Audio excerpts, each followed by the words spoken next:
You're live. So this hangout is live. All right. Hello, everyone. Welcome to El Dia Opina. I am Dia. El Dia Opina translates to the day's opinion. And today we have the very lovely Melissa Karlee from the YouTube channel Melissa Karlee. You can also catch her on her Twitter at Melissa Karlee. Say hello, Melissa Karlee. Hi, everyone. Great to be on. I'm excited. It's going to be fun. So I'm not worried about it. It will be fun. So I'll give you the floor. Tell everyone about yourself before we get into the premise of this particular discussion. Yeah. Okay, yeah, no problem. So I fancy myself as an amateur or a hobbyist political pundit. I mostly talk about right-wing politics, especially as it relates to civic nationalism. But occasionally I get pulled into my favorite culture war, which is my culture war against transgender politics. As some of you have undoubtedly gathered, I am a male to female transsexual, and I have to deal with their crazy bullshit all the time. So yeah, that's what I do. That's what you do. And tell everyone how we met. I love the story. How we met? Yes. You said something about me. It was all about me. Oh, yeah. Wait a minute. What did I say? I can't remember. I'm pretty. Oh, yeah, that's right. I said you were really pretty, and you are. It's true. Oh, well, I remember being jealous of your lips because I don't have thick lips. Oh, it's just a makeup trick, honey. Trust me. But somehow I doubt it. No, it's a makeup trick. I assure you. I'll show you sometime. Yeah, so show me sometime if I ever end up in the United States. Trump's America. No, I'm kidding. All right. Yeah, hoorah, Daddy Trump. All right, so I'm just going to outline the purpose of this particular discussion. So we're going to talk about 4 to 5 major subject matters to do with the trans subject overall, trans headlines. And I've preempted you, so you already know. You've already sort of, I hope, had a run through of the link. So what I'll say, I'll state the subject, I'll state my position, you'll state your position, and then we'll chat about it. How's that sound? Okay. Sounds like a good time. Sounds like a good time. All right, let's begin with Hannah Mounsey. Hannah Mounsey is an Australian male to female transgendered woman. She is 28 years old and she's also an ex-Olympic athlete in the male category for handball. This is worth noting. Who has made headlines here because the AFLW, the Australian Football League Women's, declined to include her. I am against your position. I mean, with this particular case, yeah, I think it's really over the top. Like, this is especially true in certain certain sports, right? Like, I actually read into this a little bit more, and beyond this case, and there was this MMA fighter, male to female, and she ended up competing in female. I know what you're talking about. Yeah, the female, I don't know, league. Like, yeah. I am not a sports person, so bear with me, okay? Neither. So if I say something a little funny, you know why. They'll call us out on it. But anyway, she ended up winning all her fights except one. No shit. The people that she beat, or the women that she beat, I say beat competitively, right? The women said they've never been hit that hard in their lives, right? So there was a PragerU video on this. And so especially in cases like that, it's really hard to justify that. It really is. Like I get it. Like, these trannies want to compete, but at some point, I mean, it's one thing. I mean, it's one thing if this male to female beat me at bowling, right? Like, that's one thing, right? It's a whole nother thing if this male to female beat the shit out of me in a boxing ring, right? Yeah. Like those are two different levels, you know?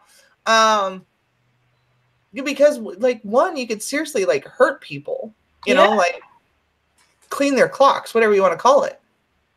So in any circumstance, the argument the left uses, or that the transgender community tends to use, is, well, the testosterone levels are down and the estrogen levels are up. How do you respond to that particular argument?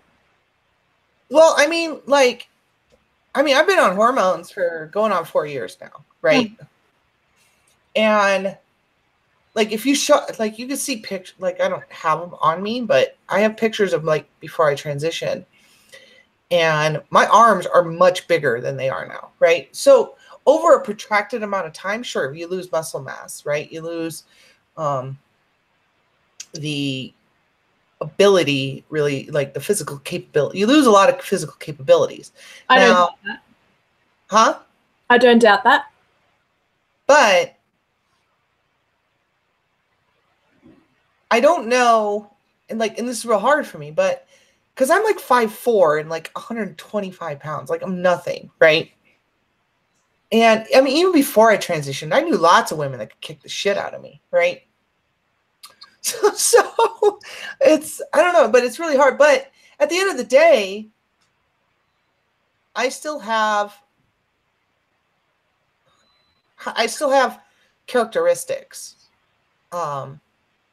that are decidedly masculine, and estrogen just doesn't change that, especially overnight, even over a number of years, like bone density, right? So it's really hard to justify these things. Now, I will say, and I know this is going to be a topic we're going to touch on later, but it's relevant now, so I'm going to bring it up. If somebody never entered a male puberty, I think that's a different story, right?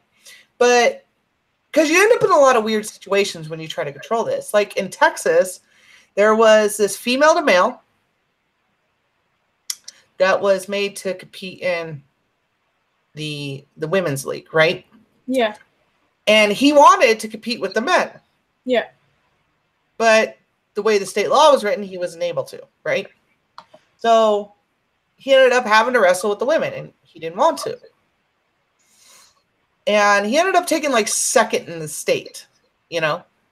And, you know, everybody threw a big fit about that. And I'm like, well, you know, you can't have it both ways, right? Like, this person is female, because I don't buy into the trans women or women thing. Trans women are trans women, right? Oh, that I agree with. Yes. Like, trans women are trans women, trans men are trans men, right? Like, there's no, I don't buy into that. I'm a woman. No, you're a trans woman. It's okay. There's nothing wrong with it, right? But anyway, yeah. So this male, or this female to male was made to compete with the girls or with the women, and he ended up, you know, doing pretty well. And so you end up in a lot of weird situations like that. And I think the conundrum is, like, people are looking for a one-size-fits-all rule, and I don't think it works like that. I don't think it's going to work like that. I think something that doesn't get taken into account, the ignorant people say, well, Hannah Mounsey meets the Australian standard. Hannah Mounsey's on estrogen, and the estrogen levels are that now, so it's within the range of a woman, which is 10. The thing is, most women are not 10. So range means that there's a range. And most women are, from what I've researched, 2 to 3 or 3 to 4. And Hannah Mounsey is 10. So that's still a physical disadvantage. And the fact that no one is thinking about lung capacity, muscle mass, as you mentioned earlier. Also, Hannah Mounsey has been in the Olympics and is a trained athlete against males. So a trained athlete against males at the age of 28, then to perform against women, that is a physical disadvantage, despite the testosterone levels being lowered and the estrogen levels being being raised, it's still not sufficient. It's still not a sufficient argument as far as I'm concerned. You know, genetic men are 30 to 50% stronger than women. These are things that need to be taken into account. Women and men are not equal as much as certain feminists try to say that they are. So Hannah Mounsey has a physical disadvantage, even though the estrogen is in there. Would you agree with that? Yeah, like yeah, the effects of like the effects of estrogen take a protracted amount of time, right? Like, and when I say time, I'm not talking about a year or a couple of years, right? I'm talking 5, 6, 7, 8, a decade. And this male to female, you know, she was at best may have been on, you know, from what I read or understand about the situation, she might have been on these hormones for, you know, a few months. That's not going to do it. It takes years. It's 4 pills, apparently. Yeah. Hannah's taking 4 pills. I forgot. I mean, I've written it down. 4 pills a day of estrogen and anti-androgen. Yeah, it like, yeah, the levels in the body might be corresponding to a female, right? But it's still a physical disadvantage. Yeah, exactly. Because even if this person had been on HRT for, you know, 10 years, right? There's still things like bone density, right? Oh, absolutely. I forgot to mention. And hormones don't change that stuff. Yes, they will change muscle mass. Yes, they will change just overall strength over a protracted amount of time, right? Like 5, 6 years, right? It takes time, right? Lots of time. And it's not like you just swallow a bunch of pills and, you know, the next morning you wake up and you lost all your muscle mass. It doesn't work that way. You know, it never works that way. No. And also broad shoulders, bigger hands, better hand-eye coordination. There's a lot in there. Yeah. And it's I think there's a lot of things that people don't want to take into account. Like, let me phrase that. There's a lot of things that trans activists don't want to take account because we'll get to that later. Yeah. They have this overriding thing that you know, trans women are female, and I'm like, well, if that's true, then the inverse should also be true. But the thing is, that's not the case. It's not true. Yeah. You're a trans woman. You can't, even if you were given a fallopian tube, ovaries, all of that stuff, if you died, I'm sorry to be morbid, and anyway, if you died and they looked at your skeleton, your pelvic bone would still determine you as a genetic male, right? For the most part. Yeah, so it's all well and good to claim to be transgendered. If that's what you are, that's what you are. Go through your life. Just don't sort of perpetuate it and make it so that other people have to be politically correct around you out of politeness and distort reality. Well, I mean, like, my biggest fear with this, it's not even like the distortion of reality and all that kind of shit, right? Okay. Like, it's not the intangibles, it's the tangibles, right? Like, this kind of shit will erase women's sports. Oh, I know. I agree. Like, I don't even, like, I don't have a dog in the fight. I don't care about sports, right? Right? But I know there are people who do care about them, right? And because of the tangible differences between men and women, or males and females, let me rephrase that. Between males and females, we can't have it to where women or females are competing with males, because that's just going to destroy females, like female sports, right? Absolutely. So, you know, like with me, the only real caveat I'd be willing to have for this kind of stuff is if the transsexual in question never entered male puberty. But then we enter a different subject matter and another headline that we're going to discuss. Yeah, I'm just saying if like say like Jazz Jennings, right? Yeah, that's a great. To play that, and I think that's a good example, right? It is, absolutely.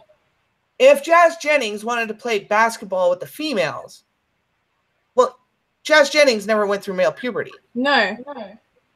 So you're not going to end up with a lot of the advantages males have over females, right? Agreed.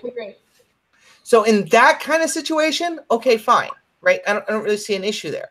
Yeah.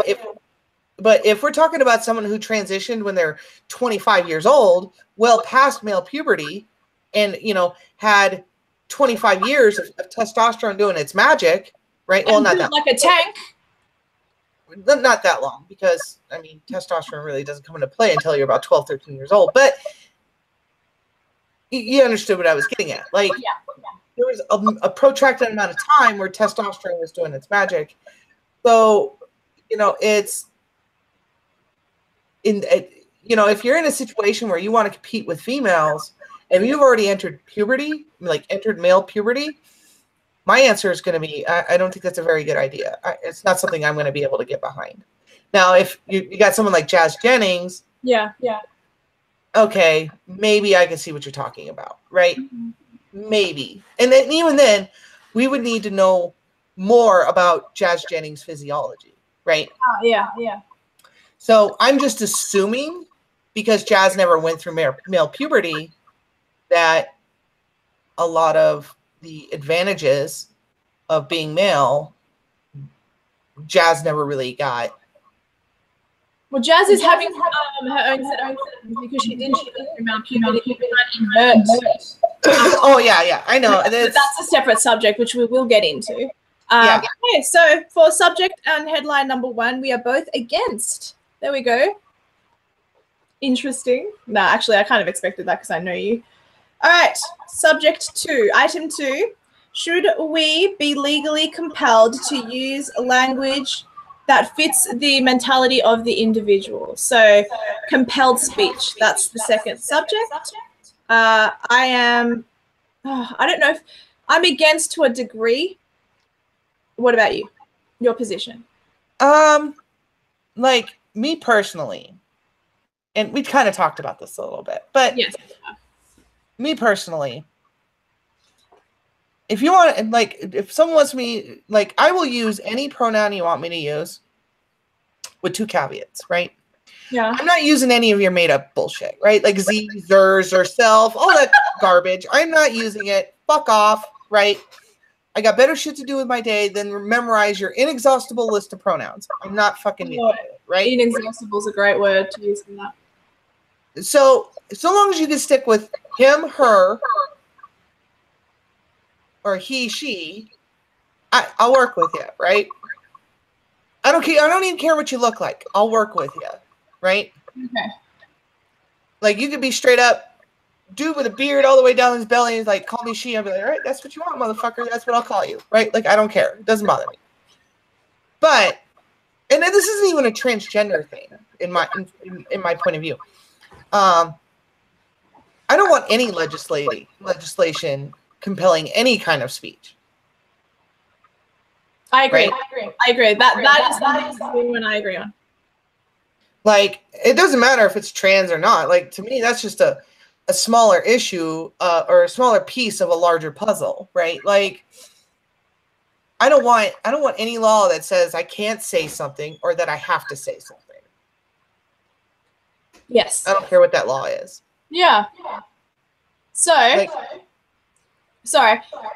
Go ahead. If you will call someone a she, even if they appear completely male and they just have on a wig, you would submit to them to call them she, even though they're not. Well, I mean, for me, it's a principled thing, right? Okay. So it's not like green is green. You can't call green purple because green is green. It's not purple. It's not that for you. For you, it's more of a moral argument. Well, for me, it's more of a principle thing, right? Yeah. Because, I mean, I screw up. I'm a human being. surprise, surprise, I fuck up, right? But I try not to be a hypocrite, right? And I want people to use female pronouns with me, right? And You're a it would different be case. But anyway, keep going. But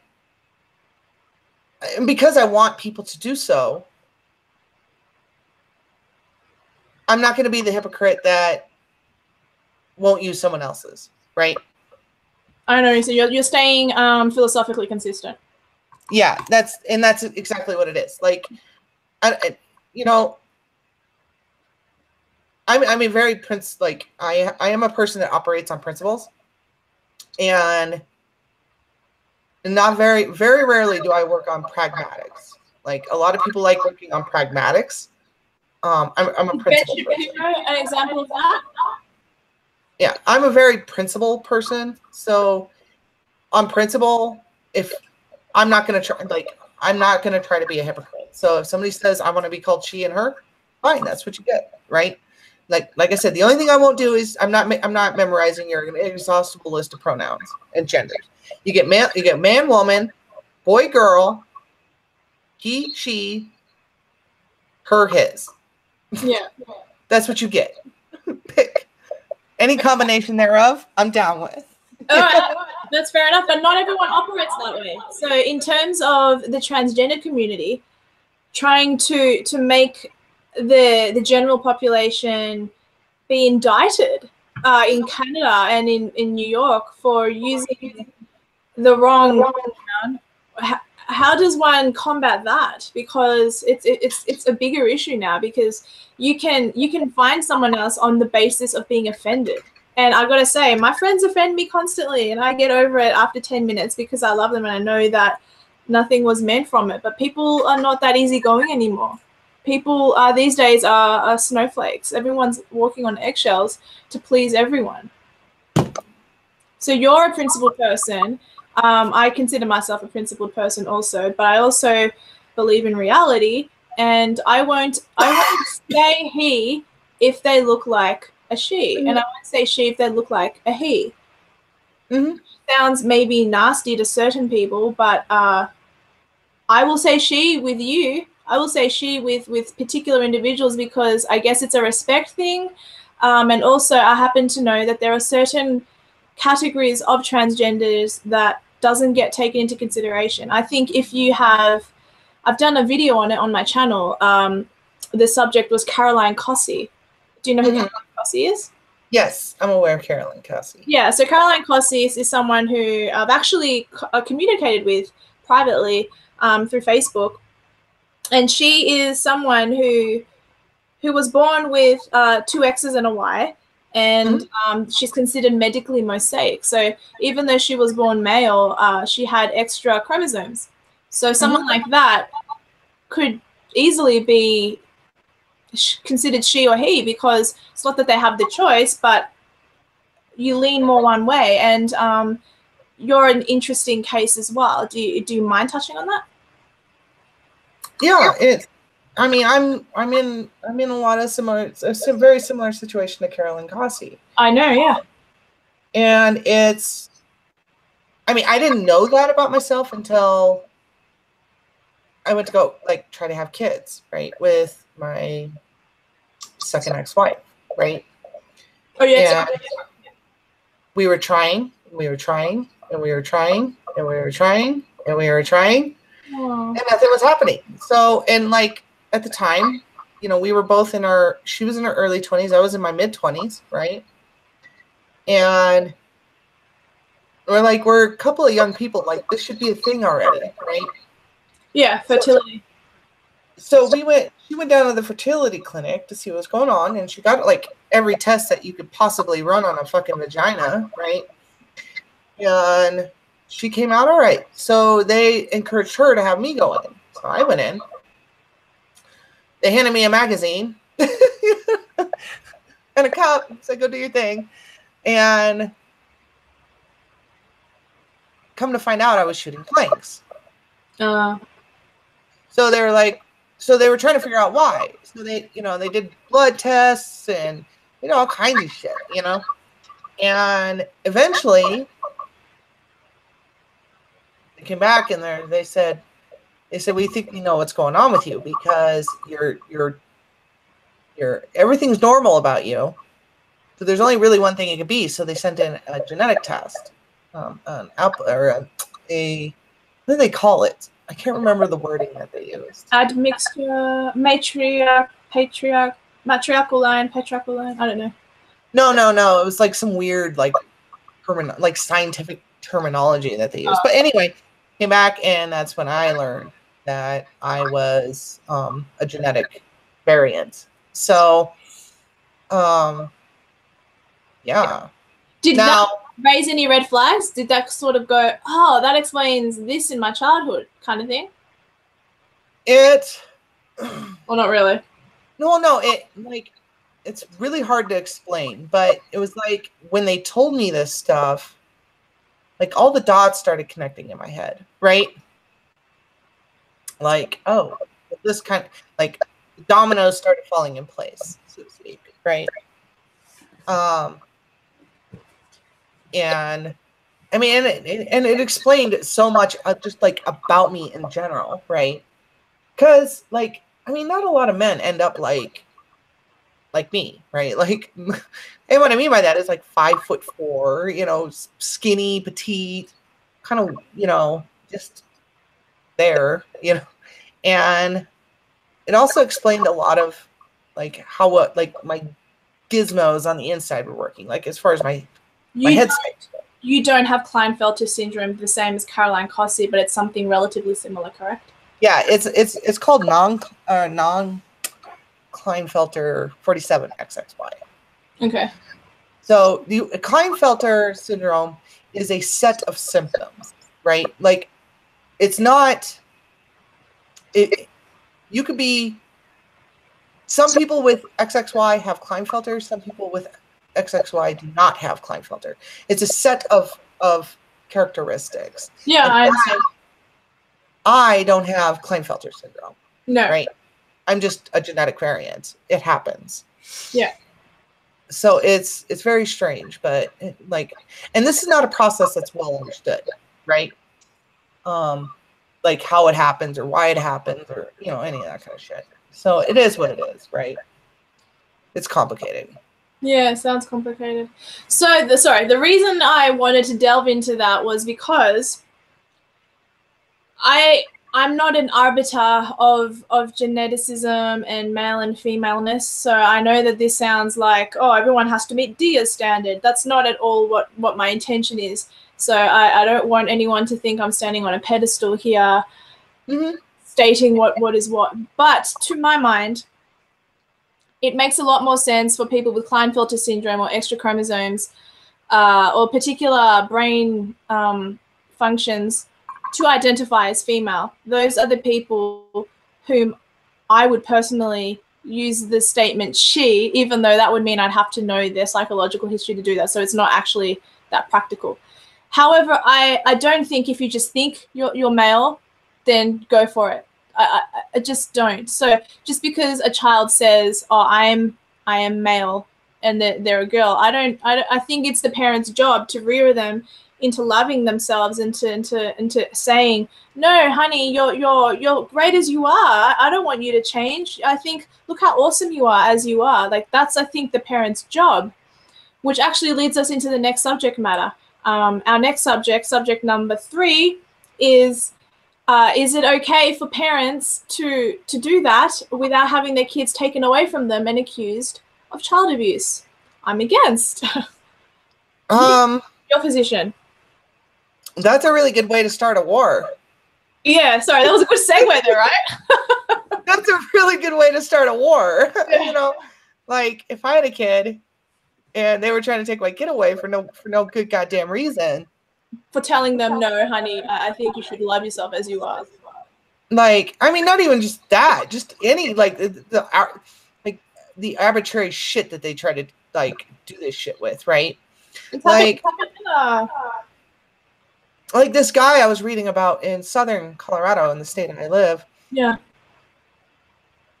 He he was yelling at a football game. Like there was a football game going on. He was yelling at the football game, and the neighbors heard him yelling and screaming, so they called the police.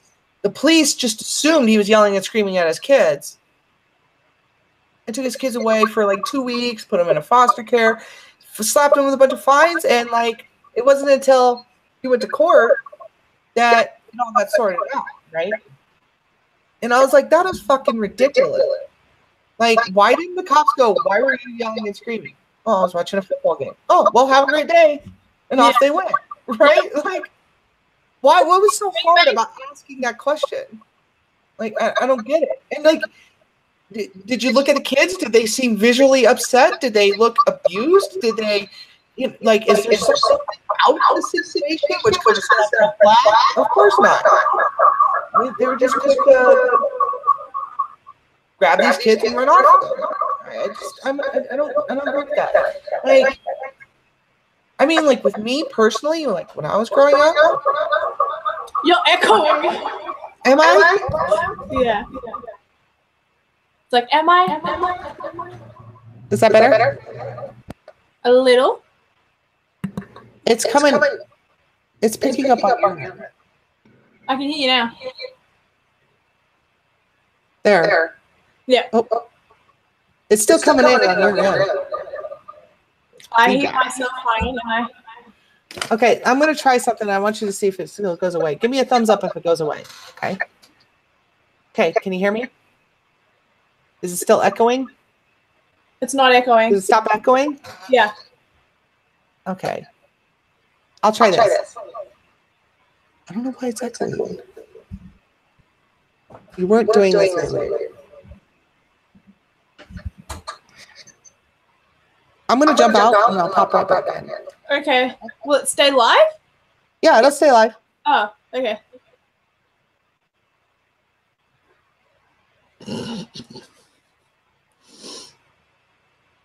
Hi to my 4 viewers. There. Are you back? Oh, it got rid of the echo, see? Okay, awesome. So you were saying that the cops should have just told him, see you later. Yeah, but like with me, when I was growing up, like everyone has like this twisted idea about like how I was growing up. Like they think like I grew up in a super liberal household, and like I was raised by a single father. And nice. That's different. It's a spin on the single mother crap that people always try to perpetuate. Yeah. And my dad, bless his heart, was trying to figure out what's going on with me by the time I was like 12 years old, right? And he was marching me from psychiatrist. Now, mind you, this was like 1994. Okay. So transgender really wasn't a thing, right? Well, it was transsexual back then. It was transsexual, and then like even then it was like something mostly on Jerry Springer, right? Yeah. I didn't really like my dad and I really didn't have any great examples, right? Is basically what I'm trying to say. Christine Jorgensen. So yeah, like we really didn't have and like Christine Jorgensen wasn't like pop culture in the 90s, right? No, it was taboo. Yeah, it was just like one of these weird things. So like my dad was taking me from psychologist in the city we were living in, and they're like, oh, he's just gay, right? But you weren't gay. You were married to a woman. I'm getting there. Sorry. And then, like, my dad was like, okay, just we'll try this thing and we'll keep going. So I kept going to the same psychiatrist, right? And one day I was like 13. Oh, I was 14. No, 13. I was 13. I bring home a girl. And my dad's like, wait, I thought you were gay. I'm like, I never said I was gay. Everybody else around me said I was gay. I'm not gay, right? I'm a bisexual. And I said, I'm not gay. Everybody else around me was calling me gay, and I was just going along with it because I didn't know what the fuck it meant when I was 11 years old, right? Like, I was just a kid, right? So I bring home a girlfriend, and then the next week I go to my psychologist appointment. My dad's like in tow right behind me. Usually he would just sit in the lobby and I would talk to the psychologist for, an hour, right? But no, he was right behind me, and he slams the door and he goes, my son's not gay. He's brought home a girlfriend. What's going on?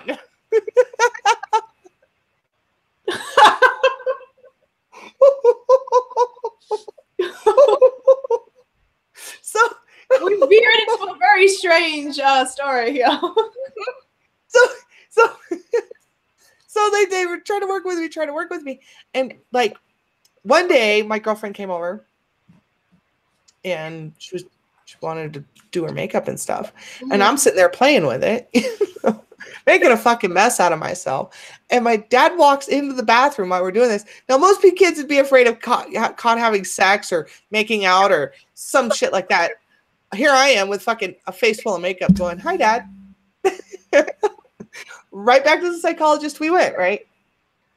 And the psychologist's like, "Oh, he's just gay. He's just gay." My dad's like, "You people don't know what you're talking about." So he quit taking me to the psychologist. We got home. Quit taking me to the psychologist. He told me to go in my room, not to come out until tomorrow. All right.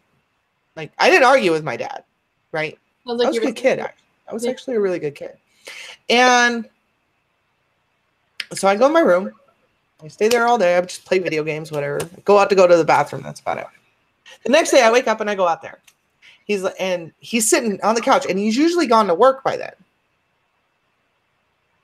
He's sitting on the couch. And I walk out, and because I'm getting ready for school. And he goes, "I need to talk to you." And I said, "Well, the only reason I'm out of the room is because I need to go to school." He's like, "That's not what I want to talk about." I said, "Okay." He goes, "Look, I'm done parading you around to these different psychologists so they can make a little case scenario out of you." He said, "I'm just going to let you just make sure you get good grades and don't get anybody pregnant. I don't care what you do." Right? Well, you definitely didn't do that. Right? So he said, "Get good grades, do what you're supposed to do around the house, and don't get anyone pregnant, right? Like, and stay out of jail." Right? That's all he wanted me to do. Check. And he's like, beyond that, he's like, "I don't know what to do with you, so I'm just going to let you kind of grow into your own way, right? Like, grow into whoever it is you're going to be." So that's how I started my long line of fucking weirdness in my life. But because by the time I was like 15, 16, I had like most of my friends were females, and I would get dressed up with them and go to 18 and up clubs when I was 16. I didn't care. And then what really threw him through a loop, what really kicked him in the head, like, I think we're getting off subject. Oh, I know. I'm sorry. I don't want to. No. Keep going. Oh, so he was like, he saw me in like dresses and skirts and blouses. And then sometimes I'd come out looking a little too skimpy, be like, "You need to turn your ass around and wear something appropriate." All right, fine. And so I went in and got something appropriate, and then we went out, But then one day I come home, and like I was just freshly 18. Like I had been 18 maybe like a week and a half, And I said, "Dad, I got to talk to you." He goes, "What could it possibly be?" "Dad, I'm not gay. I'm a woman." I was like, "I'm going to the military." So he's like, "What?" Because I wanted to work on airplanes, right? Oh, awesome. So I went in the Navy and I worked on airplanes. And then after 10 years, I get out of the military. Now, while I was in the military, I was doing drag queens and all kinds of fun stuff that I shouldn't have been doing while I was in the military, because at the time we had Don't Ask, Don't Tell. But that all notwithstanding, I get out of the military. Now, actually, before I get to that, I have to tell you another story. So we went to Thailand. I've been there, yeah. Okay, we went to Thailand. We went to port in Thailand. And we were there for like almost a week, right? Like 6 days, something like that. And I went out with a buddy, and we went out to a bar there on Pattaya Beach. And this girl comes over and sits with him. And she's talky, flirty, that kind of thing, Come to find out she's a prostitute. Come to find out she's a lady boy. They're everywhere. I had 10,000 questions for this woman. So my friend got up and left because he figured out he was a ladyboy. And I said, I want to talk to you. She's like, but I got to go work, in that accent that they have. So I said, oh, is that a fact? So I paid for like 3 hours for her. No, I didn't fuck her. Don't get ahead of me. And didn't even think of that. For 3 hours, I sat and I had talked to this woman and just asking her questions. And I said, when I get out, this is what I'm going to do. Like instantly my mind was made up because like she was very pretty. Like she hadn't told me. I had no idea she was female, right? With Asians, because men and women who are Asian have very similar facial features, it's a lot harder to tell because it's a lot softer. So if you're going to be any kind of race to transition, you're kind of lucky if you're petite already and stuff like that. Yeah. So I like, as soon as I got out of the military, and then I started my transition process. And before I started anything, I called my dad. Dad, I need to talk to you. And he goes, what? And I said, I'm going to transition from male to female. And he pauses for a second because he lived in a different state than me. So I couldn't just go see him and tell him, right? Yeah. And he pauses for a second. He goes, well, what took you so fucking long? Like, I was so scared to tell him. Like, I was shaking. I was like... Did he actually say, what took you so effing long? Yeah. And like my dad, he's not like a super liberal guy. He's a blue collar, like hardworking dude, right? Is he like a Christian straight male?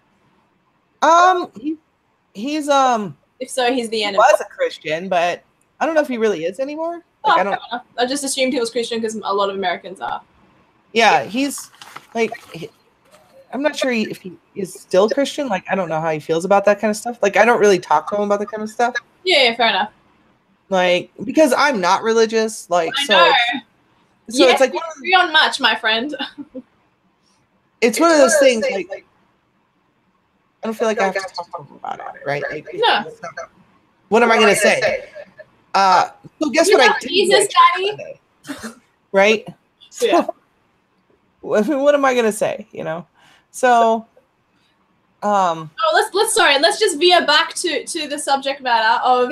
Yeah. Sorry. That's okay. Should parents have their children taken away from them if they don't acknowledge their child's, I wrote it in quotations, delusion, because Ben Shapiro used that phrase that made Zoe to basically want him in an ambulance. Why are we mainstreaming mass delusion? So if a child says, "Mummy," and they're a girl, "I want to be a boy," should the parents listen, or should the parents deter them and love them and embrace them for who and what they are?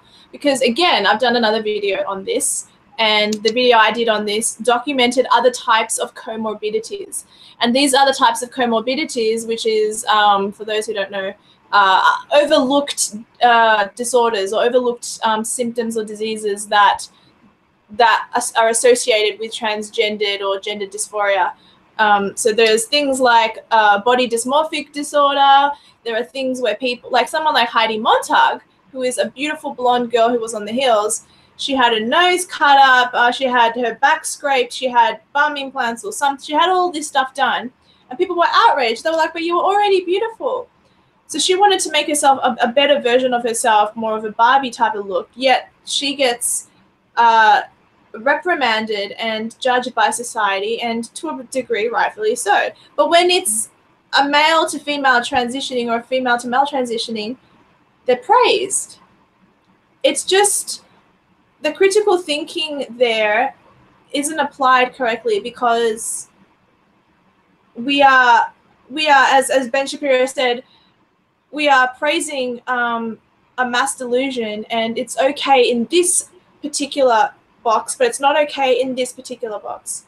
So what should a parent do? What choice do they have? Because society looks at certain things. Like if a person wants to chop off their arm and amputate their arm, there are people who want that. There's a woman on Dr. Phil who blinded herself.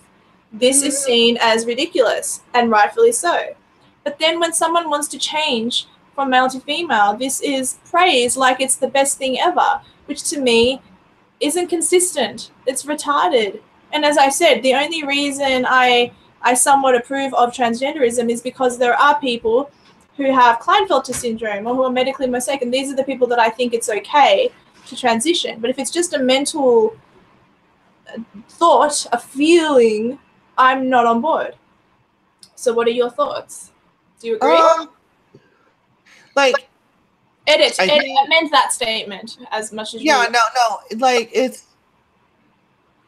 difficult for me to speak on this with any authority because I don't have to, right? But well, yeah, why am I speaking on it with authority? I have no right, but I still did, so please do so. But there's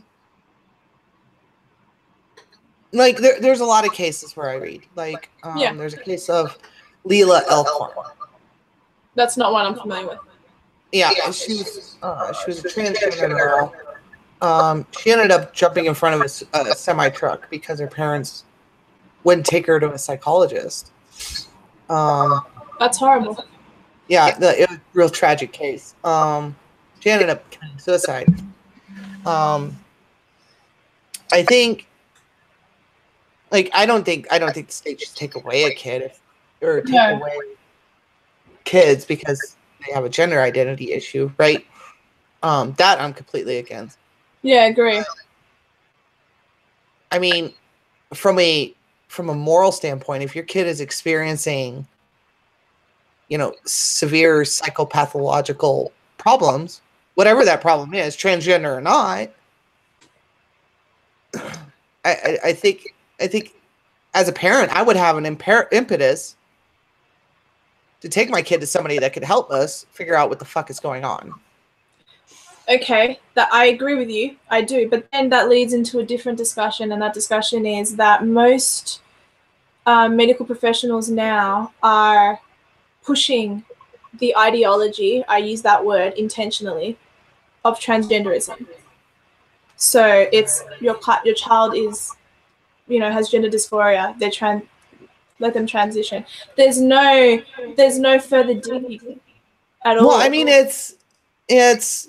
And that bothers me. That really bothers me. Take it from me. Shopping or psychologists and psychologists specifically, less so with psychiatrists, but psychologists, it's definitely, you have to shop around, right? I agree. Some are better than others, right? Like, I could tell you firsthand, some are just flat out better than others, right? Yeah. So you have to kind of shop around, right? And Shop around. Sorry. There's ways of mitigating gender dysphoria. I would think so. To a point, and it's a case-by-case thing, right? Like, some people experience it way more severe in a much younger age than I did, right? Like, to me, it really wasn't an issue until that age when boys and girls start changing, right? 12, 13, 14 years old. That's when it started working with me, like hitting me pretty hard. But some kids, I mean, there's demonstrated like case studies of like kids mutilating themselves as young as, 7, 8, 9 years old, right? Related to gender dysphoria. So those people experience it far younger. Right? They need to be tested for their hormone levels. They need to be tested for their chromosomes. They need to be tested for their brain waves, brain patterns, whatever the terminology is. These things are clearly not being done. Yeah, I think... Or maybe they are, and they're still just a really tragic case. And I think a lot of it's just shooting in the dark too sometimes. Like, because, like, I'll tell you this right now. We will travel the stars in self-repairing computer mainframes, right? With our consciousnesses loaded into these computers before we figured out the intricacies of the human psyche. Like, that's how complicated the human psyche is, right? Yeah. And that's why, like, when you talk to psychologists and psychiatrists, they always have these models that they work on, right? Well, we got this model, and this is how we work on this model. And the reason they have these models is that's their best way of explaining a specific situation, because the human psyche is very complex, and it's not easily fixed. Like, there is nothing anybody could have said to me for me to buy into not transitioning, right? Nothing. But you were an adult. You weren't a 5-year-old saying, "Mummy, put me on puberty blockers." But when I was younger, right? Yeah. I wanted to be pretty, right? For lack of a better word. Well, thank you. But I wanted to be pretty for lack of a better word, right? Like, yeah. And my dad,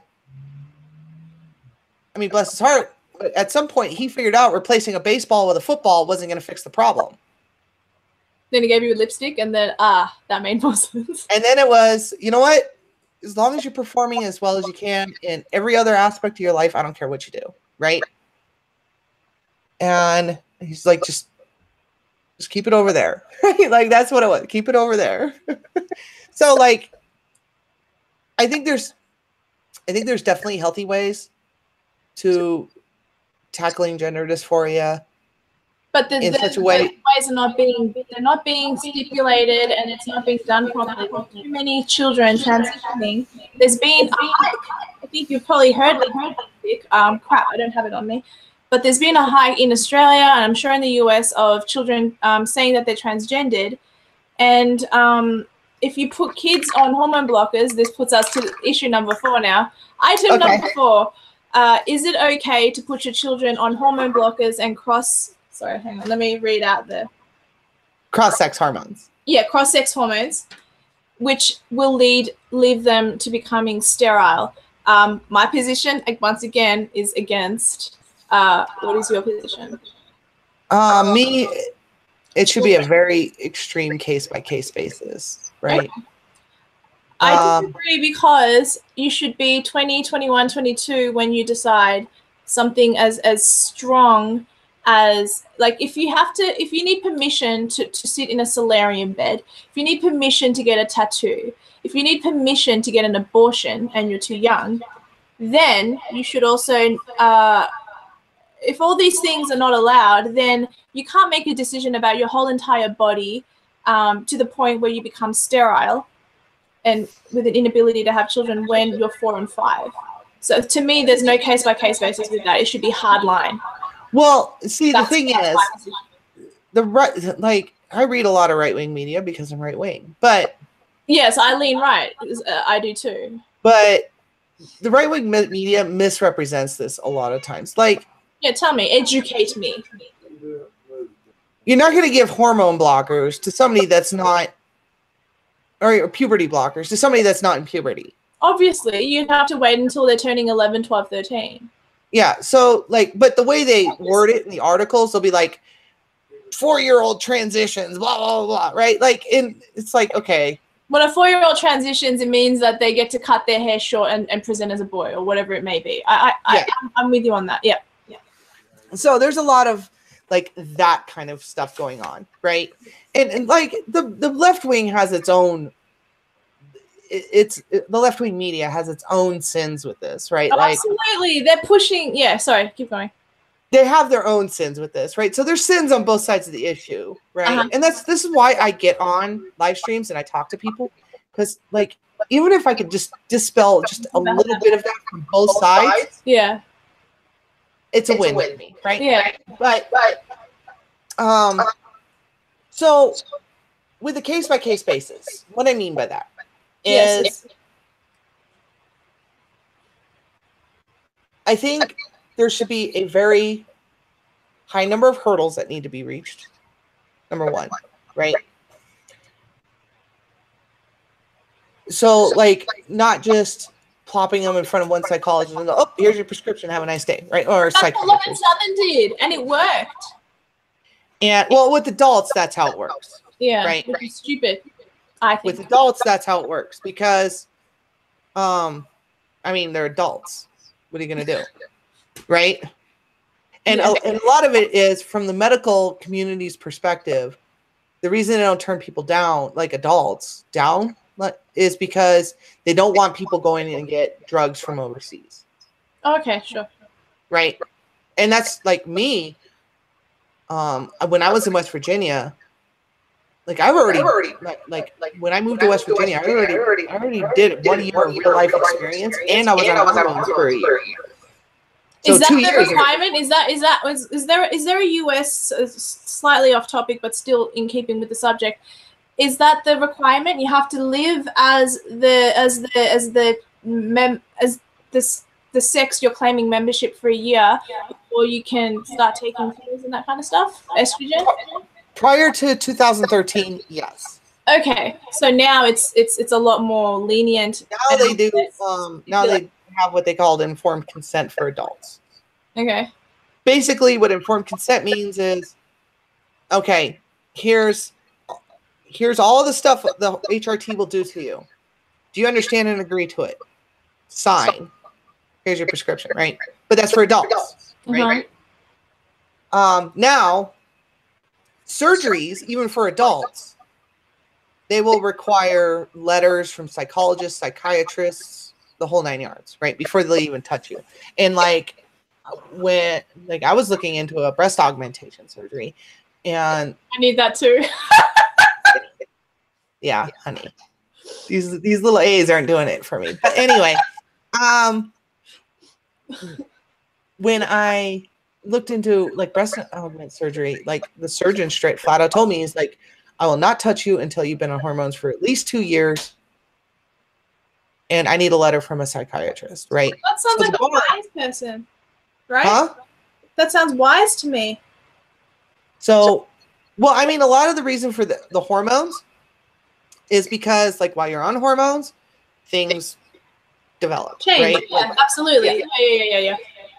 So they want things to kind of develop on their own before they start messing with, like, the way your boobs are and stuff, because it could screw up the implant and then you're having to go back in there to fix it, right? So that's why that end of it's there. The letter thing is just a liability thing. So this way, if I try to go sue that doctor, the doctors say, well, you had a psychiatrist tell me that it was good to go. So this is on you. This is on your psychiatrist, right? Now with kids, like, because I know a 13-year-old that's transitioning. Like, it's a friend of a friend, right? And how I met her is she ran into me, and her kid at the time was like 10, right? And she goes, can I talk to you? And I said, sure. And she's like, and then we started hanging out, chit-chatting, that kind of thing at the bar. And she's like, my 10-year-old is like you. I said, what do you mean, like me? And she was like, well, trans is what I meant. And I'm like, oh, okay. I thought you, I made a joke. I said, oh, I thought you were trying to say your 10-year-old was a right-wing lunatic. She laughed. But, the child has plenty of years to form those opinions. But she's like, my 10-year-old's like you. And I said, oh. And then she started asking me a bunch of questions, and I'm like, I would love to help you, because at the time I really didn't know anything. And I said, I'd love to help you, but I really don't know that much about how that works for kids, right? Because I was an adult when I transitioned, right? Does a part of you wish you transitioned earlier because your bones would be different and all that kind of stuff? Or do you think that it happened as it was supposed to because your mind had settled with the thought and all those sorts of things? I mean, like, I didn't know you were trans. It's a double-edged sword for me. I would not have known. I didn't know. Double-edged sword. In the conversation. If I were to transition when I was younger, like, I mean, if I could go back, ultimately, I would do it. But like, what age? 20, 21, or like are you thinking 10 and 11 in your head? Like probably about the time it started fucking with me, right? But at the same time, if I had done that, would I be the same person I am today, right? And because there's a lot of choices that were made in between then and now, right? So I don't know if I'd want that because, like, I mean, gender dysphoria aside, I like who I am, right? I like things about me. Gender dysphoria. Huh? You don't have gender dysphoria. You have a condition that means you have 3 X's and a Y, similar to Klinefelter syndrome. I don't classify that. Well, what I classify is irrelevant.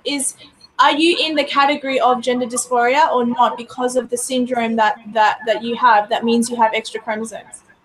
Well, I mean, gender dysphoria is simply incongruence. The definition is. Yeah. The definition, like in the DSM-5, is incongruence with one's assigned gender, or one's identified gender and assigned gender, right? But that matches with your biological chromosomal makeup. So I guess in your particular case, and in Caroline Koss's particular case, the two coincide, meaning that one can claim that it is gender dysphoria in your case, but for some people it's purely mental. But in your case, it makes a little bit more sense because you have extra chromosomes. Like it's different. I think your case is actually one that many would excuse and pardon and be like, well, yeah, that person is allowed to transition, which sounds stupid. It's not the terminology I mean to use when I say it that way, because no one has the right to say that. But you know what I mean. I'm pretty libertarian regarding people transitioning. I just don't want people to transition to then regret it and then go, I can't change back. That's my concern. My concern is the people who end up regretting it, which will bring us to our next item. But let's just stay on what we are, because I don't want to change subject until we've finished discussing this particular issue.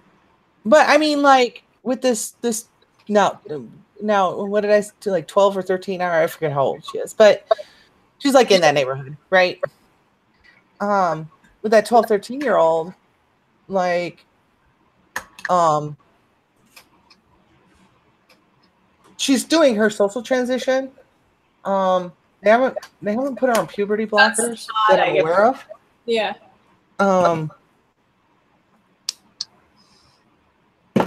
She actually has a YouTube channel. She's adorable little girl. She's adorable, but I mean, here's what it is. I don't want to see. No one wants to see a misdiagnosis, right? Oh no, that's my concern. That's what I don't want. I don't want anyone to be misdiagnosed. And like, no one wants to see a misdiagnosis, right? But I don't want to see, because there's a, I forget what they call it, like how they terminalize it, or the terminology they use in medical, but there's like two kinds of fuck ups, right? Like a positive fuck up and a negative fuck up, right? I don't think the word they use is fuck up. So like a positive fuck up is where you say someone has a condition when they don't actually have it, right? Oh yeah, absolutely. Yeah. So for example, you have HIV. Yeah. When in fact you don't have HIV. Yeah. Right? So that's a positive fuck up. A negative fuck up is when you have a condition and they don't diagnose it. Oh, okay. Right? So like you have cancer, but they don't diagnose it. Now, and then generally speaking, negative fuck ups are worse than positive fuck ups. Not in all cases, but generally speaking. Right? Because if I tell you you have HIV and it turns out you don't have HIV, well, I mean, it's not like the world's ending, right? Like, oh, my bad, right? But if you have cancer and I don't tell you have cancer, in 6 months you could be dead. Yeah. Right? Yeah. So the negative, the when there's a condition and it's not diagnosed is usually worse than not having a condition and being diagnosed. So my concern is like people like me, right? Like other transsexuals like me. But how many transsexuals are like you? Because as I just stated, many transsexuals, it's just a mental thing. I feel like I'm a girl. I'm a 65-year-old man who identifies as a 6-year-old little girl. I have a mummy and a daddy. Like, those people are not crediting the genuine transgendered individuals. They're actually diminishing transgenderism? Well, I mean, like, yours is medical. You've got the extra chromosomes. Yeah. But how do you? Yeah, that's the mentality that I'm trying to determine. Like, how can you? If I just woke up tomorrow and said I want to be a man, would that be? Well, I mean, but here's the deal, right? Like, tell me, educate me. Yeah, no, depression is all in your head, right? Yeah. But that depression has ways of manifesting itself physically. Yes, agree. Right? And depression is as real to the individual that experiences it as gravity. Right? Yes, understood. Yeah. Now, is that depression real to anybody else in the outside world? No. Right? So does that mean depression doesn't exist? Right? Okay. You see where I'm going with this? Yeah. So if someone experiences, like, how do you know? I mean, this goes back to Descartes, right?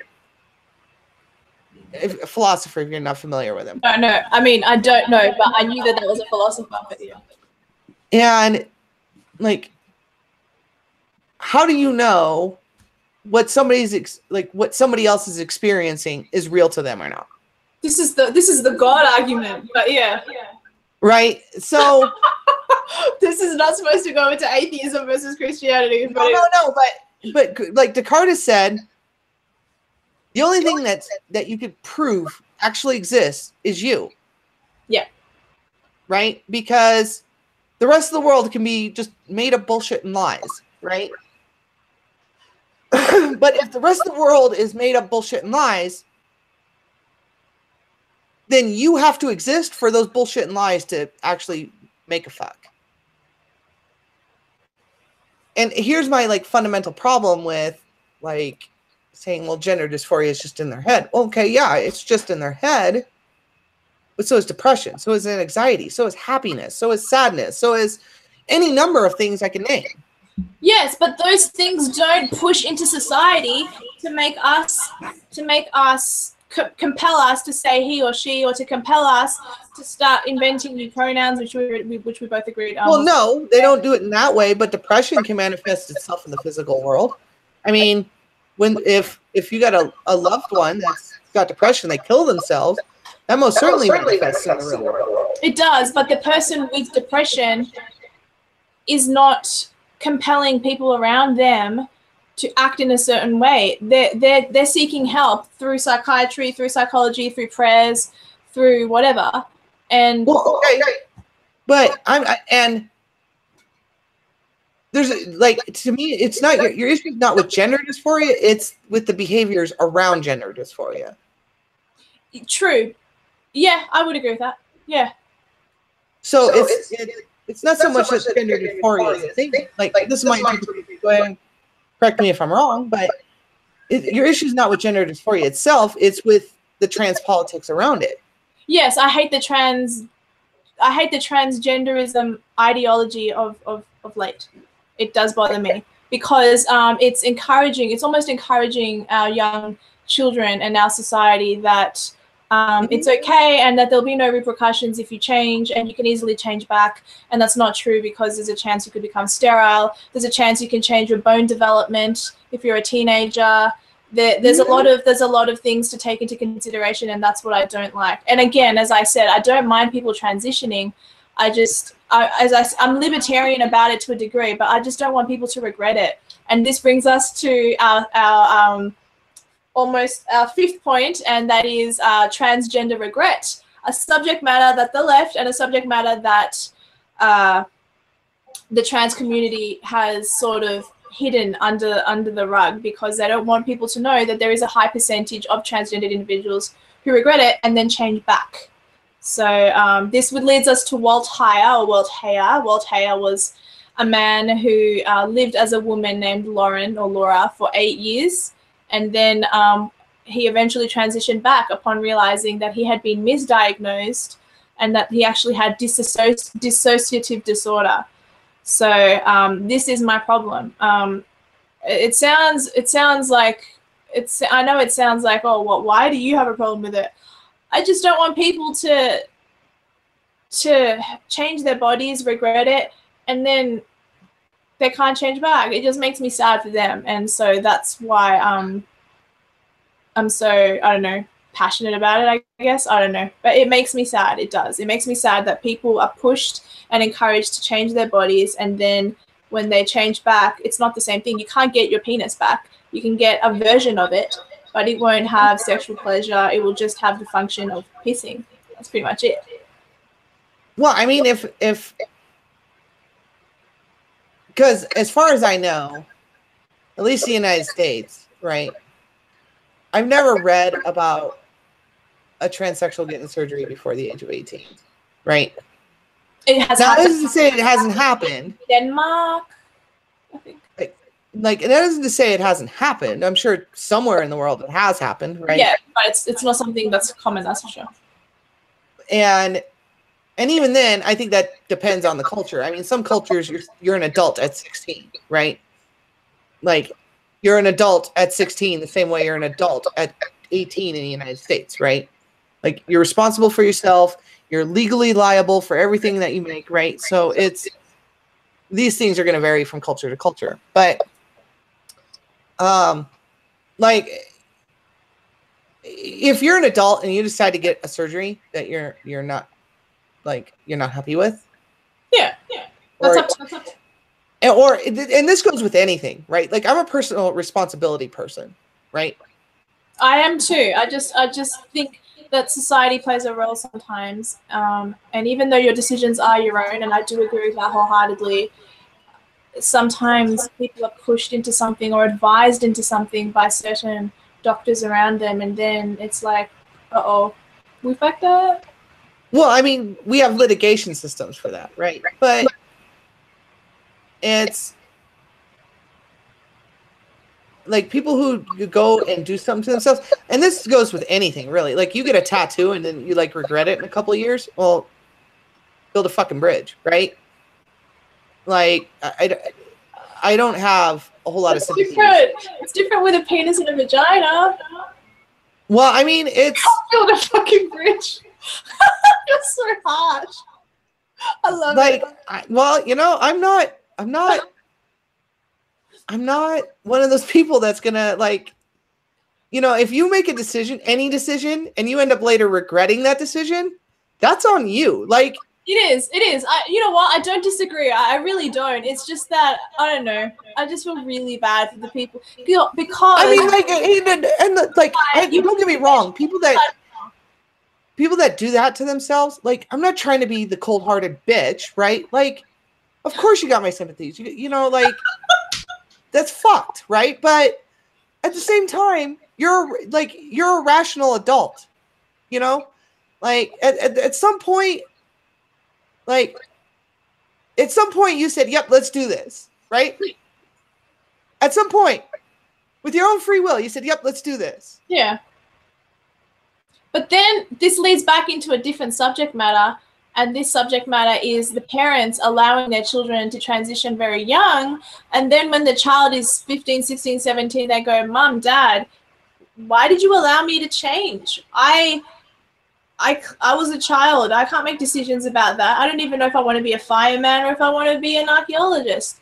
So if you're an adult and you make that decision, well, yeah, build a bridge. You don't have a vagina anymore. You have a penis, whatever. Okay, that it is what it is. But when it's a parent who is meant to be looking out for their child, and the child takes these puberty blockers and then these cross-sex hormones, was that the wording that you used earlier? Yeah, cross-sex hormones. Yeah. Cross-sex hormones. That changes and the developmental. Sorry, I'm using my language is there. That changes the development of the individual, and then many times it leaves them sterile and with an inability to have children. So then, in that case, can you just build a bridge? Because what could you do? You said you have litigations. Wouldn't you want to sue your parents? What can you do? You don't have functioning sex organs anymore. Well, this is why I am with I didn't get the chance to spit this out earlier. Go ahead. With kids transitioning, or let me rephrase that, with minors transitioning, right? I'm okay with the medical age of autonomy. What is that in the States? It varies from state to state, but generally it's 16. 16. Okay. And the reason it's 16 is it has nothing to do with trans. It has everything to do with emancipation. Okay. So emancipating yourself from your parents. What? Emancipating yourself from your parents. Yeah, it has everything to do with emancipation. So once you're emancipated, you're legally an adult, irrespective of your age, right? Yeah, Drew Barrymore, good example. Yeah. You're legally an adult, so enjoy your life, right? And that's why it's set up at the age of 16. And I'm okay with the age of autonomy as far as like minors transitioning. But their bodies are okay. Yeah. Because here's the real deal. Disagreement. I don't think I agree with you for that. If a 16-year-old kills somebody, yeah, we could try them as an adult and even put them on death row. Okay. Right? But their body if we can figure out if we could kill a 16-year-old or not. Yeah. Then I'm sorry, I'm going to have a real hard time saying, well, we can't allow them to transition at 16. Like, I'm sorry, that's a good point. It's just that developmentally, I think about it and I go, well, their bodies are not all the way. They don't have adult bodies yet. They're still not. You're not completely developed, and don't quote me on this, but I believe you're not completely developed as a human adult until 25. So that's where my sort of hesitation comes in. Well, that's the 25 number actually comes from, I forget the name of the study, but it was actually just referring to specific parts of the brain. The body, more or less, like sexual maturity. I'm still waiting for my boobs. Yeah, right. Me too. Sexual maturity, I mean, by definition, happens the first time a woman has a puberty, right? And the first time a boy wakes up with a boner, like, congratulations, you're sexually mature, right? Well, that was 14 for me, not the boner. Right? That's it. That's the day you're sexually mature, right? You're biologically speaking, you can reproduce. Because humans are almost born like a perfectly healthy baby compared to other animals is born prematurely almost, right? Like, what I mean by that is a zebra could fall out of a vagina, be disoriented for a little bit, and when I say a little bit, like 10, 15 minutes at most, and then get up and run off. Yeah, right? I've seen that. Yeah. So, it's so humans develop a lot more slowly. Yeah. And when they got the 25 number was from how long it takes, and I think it only applies to men or males, right? Maybe. The male brains just take longer to mature for whatever, or not mature, excuse me, to fully develop. That was the wrong word. It's okay. Because there's kids that are 16 years, guys that are 16 years old, and they're very mature, right? Like one of my nephews is that way. He's 16 and he's almost graduated high school, and he's going to leave, and he got accepted into what do you call it, Harvard Law. Wow, smart boy. Yeah, so he's mature, probably more mature than I am, and I'm twice his age, right? That's awesome. But yeah, that's why I have this number 16 in my head. It has everything to do with medical autonomy and just the way, and this might change from country to country, right?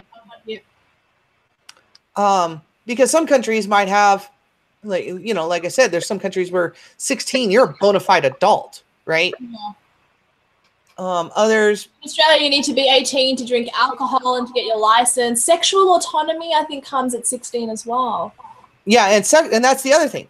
Like, okay, we're going to talk about, well, we can't allow kids to make decisions that'll affect the rest of their lives. Well, it's most states in the United States, the age of consent floats between 14 and 16 years old. And believe you me, having a kid at 14 or 16 years old is a life-changing event. Yeah. So, I mean, like, and here's the thing, like, here's my problem with, like, this whole, like, kids transitioning discussion is, like, all the... Meant to be talking about transgender regret at this point, but... or even transgender regret. I mean, this is a related topic, though. Yeah, absolutely.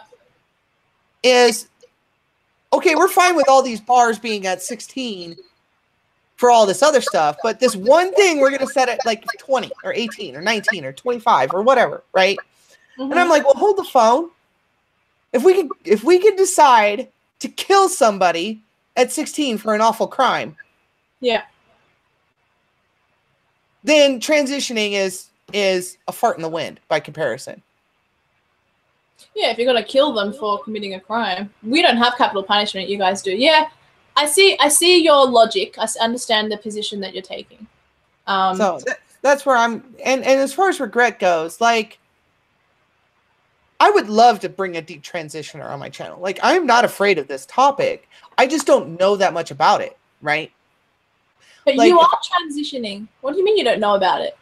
No, I mean, like, I don't know about the reasons why people detransition. Like, I see their YouTube videos. I know. I've tried to get Walt Heyer on my channel. I know my channel's not big in any way, shape, or form, but I've managed to get some pretty good guests. So I have reached out to him, but he's the only individual I'm aware of that detransitioned and is pretty public about it. Because unfortunately, your community, well, I shouldn't say your community. Unfortunately, the transgender leftist community hates him.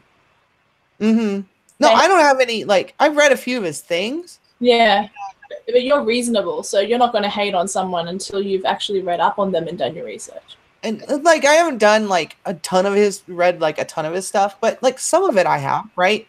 And, I mean, genuinely, if I could bring Walt Heyer on my channel, I would. I would absolutely have a conversation with him. Like, I'm not afraid to have that conversation. Like, I would love to learn more, right? Absolutely. What's your perspective, right? Like, I fancy myself as a kind of modern day Socrates, right? And what I mean by that is, I want to sit around and listen to why it is you believe what it is, right? Like, I want to hear it. Even if, like, on the surface it seems ridiculous, I want to hear why, right? Like, I am not afraid to bring, like, if somebody says, well, I'm a detransitioner, or even I'm a trans exclusive, or, you know, I'm a what do you call it, a TERF, right?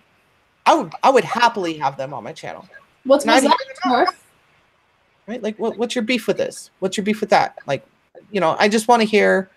So, like, I'm not afraid of the topic, and maybe it's because I don't buy into the whole trans women are women narrative, right? Well, I agree with you, but it's just funny to hear a transgendered woman say that. Because a lot of transgendered women, I was watching Tyra Banks on YouTube, which is just an abortion of a show. But one of the episodes, there was a trans doctor, female doctor, who left her husband, left everyone, she left her wife. So she was trans woman, left her wife to become a woman, and now is married to a different woman. And she was saying on the show, I was a trans woman, but I'm no longer a trans woman. I am now a woman. And then Tyra's like, oh yeah, woo, power to ya. And I was thinking in my head, no, you're still a trans woman. You can have the label of woman so long as you put the trans in front of it. But yeah, so I'm glad to hear that you're practical and real and not deluded and PC. Like, I will agree that trans women are women the day a trans woman gets pregnant and carries a kid to term. Then I will have no problem with you saying you're a woman. But it's still not a woman, even if she can do that, because her pelvic bone, her jawline. Well, I'm saying you're a woman in every sense. I got you. That makes us check the boxes of what a woman is supposed to be. Yeah. right? Like in my head, that's when the threshold is met, right? Like, okay, yeah. So if that threshold is met, you're a woman. Yeah. Then you could say, okay, I'm a woman. Yep. No arguments there because you do what women do, right? It'll probably happen in like the next 100 years. Oh, it'll be sooner than that. Yeah. Like they did they're doing womb transplants on like natal women, right? Yeah. And the doctor that did the transplant, he's like, yeah, I could do this to a trans woman, no problem. But how would that baby come out of a vagina? Maybe a C-section would work, but I don't know. Like I don't know the magic behind it. No, sorry, I don't either. I'm sort of just thinking. I think maybe it'd have to be a Caesar as opposed to dilation. Yeah, it'd probably be a C-section, but most women end up having C-sections nowadays anyway. True. What the hell are you drinking? A Monster Energy drink. Oh, looks like you're drinking a can of spray paint. No. I should have said bleach. That'd be funny. But no, I mean, to me, that's just my personal threshold. Like the moment a tranny pops out a kid, you're a woman. I'd be like, yeah, I don't really have. What am I going to argue? Genetics at that point, like, right? So like, would you say, is it disrespectful for me to state this that trans women are simulating genetic women? No, in appearance, in social in society, is that an offensive statement? Oh, I don't know if it's offensive or not because like that would delve an accurate statement. Maybe is a better question. Like that would require me delving into what other people think, right? But yeah, let's just not go there. But like, I wouldn't. You're not simulating. I'm not implying that you're simulating. I'm saying. No, I'm just like I'm trying to get my wording right. Yeah, I feel like it's simulation for a while until it becomes natural and I am a woman. This makes more sense to me. I feel it. I'm in it. Yeah, woo, good for you. I'm glad that you're happy. Like to me, I'm not really simulating anything. Like I'm not. I don't look at another broad and go, I want to look like her, right? I'm gonna look like Angelina Jolie. I want to, but what it is like I'm manifesting myself physically. Yeah, I understand. Right?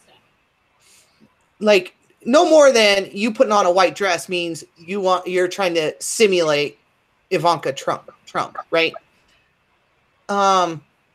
If you were to dye your hair blonde and put on a white dress, it would be unfair to say that you're simulating Ivanka Trump because that could be potentially misrepresenting what you're doing, right? Yeah. Unless you were specifically going, hey, I want to look like Ivanka Trump. Other than that, I would be misrepresenting what you're doing, right? I think what it is, it's just like my internal self is being made manifest in my physical appearance, right? And this is not something that's unique to trans women by any measure, right? Absolutely not. I agree. And because like on some level, like I'd be lying if I said on some level, I think I should have been a female, right? Oh, I understand what you're saying. Like on some level, right? When you dream at nighttime, do you dream as a female? Are you always a woman in your dreams? Sorry, I'm getting a bit. No, I'm trying to transcendent now. I am terrible at remembering dreams. Like unless you ask me like 5 minutes as soon as I wake up, like what'd you dream about? I'd be like, Yeah. But do you think as a woman, meaning not? Do you think? I don't know how to ask. I don't know what I mean. I know what I mean. I just don't know how to. It's hard for me to answer, right? Because like my mental image of myself, like if I were to gouge out my eyeballs, right, is someone who's at some level a woman, right? Yeah. And now outside of my headspace, that's obviously not the case, right? Like I'm ostensibly male, right? But in my own headspace, like my own self-image, if you will, right? My own projection of myself, I see myself as a woman, right? Yeah. On some level. But it's interfacing with what's in my headspace and what reality actually is, right? And like, I don't know if you watched ContraPoint's latest video. She made a wonderful point there is a lot of times people use gender essentialist wording is because it's easier to explain what being trans is. Can you repeat that in line? Gender essentialist terms. Gender essentialist terms. Yes. Okay. So, like, what that means is when a like, this is what I think is going on, right? When trans women say, "I'm a woman," right? They're not. What they're doing is they're expressing their internal headspace to the rest of the world. But they should be able to state, like Blair White does, like you do, like Theron Maya has in the past. I feel like Theron's slightly becoming a little bit more, I don't know what the word is. But anyway. I know. I got a lot about that. Okay. Sorry? No, I said I love Theron. Like, I talk to her all the time, right? But oh yeah, I like Theron Maya. I like a lot of the videos, but I feel like lately there's been a slight shift. That's all I'm saying. I'm not saying anything bad about it. She's kind of going off the deep end a little bit, but yeah, I mean, I wouldn't have said that. I just feel like her perspectives have slightly changed, and now where in the past she would have, because Steven Crowder used to call her the reasonable tranny, so she's known for being relatively practical and all of that. But lately, it seems like the practicality side of her is shifting, and she's seeing a little bit more of the leftist type perspective. And there's nothing wrong with changing your perspective; that's allowed. But my point is that some transgendered women can say, "I was born biologically male. This is something I acknowledge," whereas some don't, and they want everyone to follow their delusions or their that's probably a mean word to use, delusion, but they want everyone and society around them to say that you are a woman and just a woman, rather than acknowledge the fact that they are a trans woman. The word trans is vital because they will never be genetic women, but they will be trans women. And I'm not going to deny anyone their humanity. I'm not going to be nasty to anyone just because they're trans. I'm going to treat everyone the same. The Bible says, "Love thy neighbor." And I shall. But I mean, to me, that's what I think it is. Like, because I mean, I don't. I'm glad you told me that, because I wouldn't have. No, that was actually very good that you told me that, because that makes me understand it a little more. And I think that's why, like, when they do that, like, this is just me trying to crawl into their headspace a little bit to try to learn, like, maybe what their perspective is, right? Yeah. And I think that's what they use, those gender essentialist terms, like "I'm a woman," right? To kind of convey the message to the world, like what their self-projection is, right? Like their projection of their actual selves, right? Maybe like their it means it's becoming a reality, and they're like, if everyone else says it, then it's real for me. It validates them, perhaps. Yeah. And I mean, and I know a lot of people like to write off being validated, but like, being validated matters to anybody, right? Oh my God, you should see me at work. I constantly want to be validated. Did I do a good job? Yeah. No, people want to be validated, and there's nothing wrong with that in and of itself, because you want to feel valuable to the people around you. Yes. Right? And there's nothing wrong with that. It's actually a very healthy thing, right? It empowers you. Yeah. It puts you in a better mood. It's nice to be validated. So, like, I get what they're trying to do. Like, I understand it. I just, it's not bad reasons. It's just bad tactics. I think is what it is. Right? It's not bad reasons. Like, there's nothing, like, the reason is I want to be validated. I want to make sure people around me think I'm valuable. Yes. That's not a bad reason. No, but it's just not realistic, and it's not practical to everyone else's reality, and that's the issue when it's compelled. It's the word compel is the issue. And that's where the bad tactic comes in, right? Correct. And the bad tactic is, you misgendered me. I'm going to act like a fucking asshole. Blah, blah, blah, blah, blah, right? And I'm sorry, doing that, you're not going to convince anybody. You're not going to. I have a story similar along those lines. I used to work in Australia, in my home state, though I am. I used to work at an office place. I guess it would be in America called Office Depot, something similar to that. I used to work here. And there was a person that came through to the counter and wanted something photocopied and bound. And I was like, oh, so yes, sir, I'll do that for you.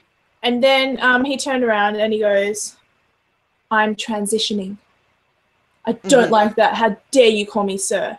And I shrunk. And I was the first time in my life ever having come across it. And I was like I'm sure I went red, and I'm sure I was beading sweat. And then I said, I didn't even know how to react. But what I didn't like was the way the transitioning woman reacted to my calling him sir, because I'm going to call a spade a spade. If the green is color green, I'm not going to call green purple. So yeah. I didn't know he was becoming a she. And why are you making me feel guilty and bad about something that I would perceive normally? If someone is actually bald, but they're wearing a red-headed wig, and then I said the redhead over there, and the redhead turns around and says, I'm actually bald. What? Yeah. Well, I mean what? It's ridiculous. Don't make me feel bad for something that I'm assuming on good faith. F you. Well, I mean, and that's where your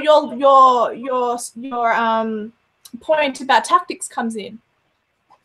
Well, I mean, that's mean. It's where I come from. There's a video I did called "Why I Don't Care About Being Misgendered," right? And that was actually a message. Misgendered. I'm sure I've been called male before. And it was a message to the larger transgender community, right? Yeah. And most misgendering that happens in the world, right? I mean, yeah, there's assholes out there that'll just do it to just try to get a rise out of you. That's right? me as well. I wouldn't do that. And me, if you're going to be an asshole to me, I don't care. I'll be an asshole back, right? I'm sure you would. But most misgendering that goes on in the world is just people calling it as they see it. Yes. It's not their fault. And it's not intentional. It's not malicious. It's not they're out to try to hurt your feelings, right? They're not out to be an asshole to you. They're just, they see a girl, they call you a girl. They see a dude, they call you a dude, right? That's all there is to it. Sometimes you're just not sure. And then there's people who are very androgynous, right? Mm-hmm. And a really good example of that is, now I know she's very tall, but ContraPoints. Well, ContraPoints isn't male or female. ContraPoints considers themselves neutral, right? Or am I wrong about that? Oh no, Contra just came out not that long ago, a couple months ago. As what? Transsexual. Oh, okay. So no longer. Okay. Yeah. I didn't know that. Not that long ago, maybe a couple months ago, right? And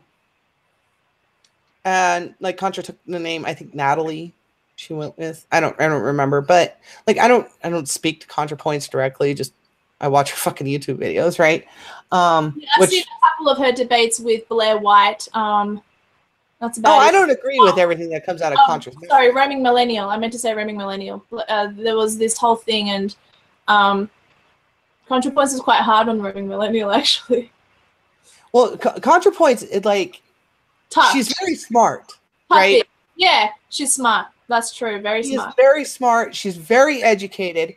She's a raving leftist, right?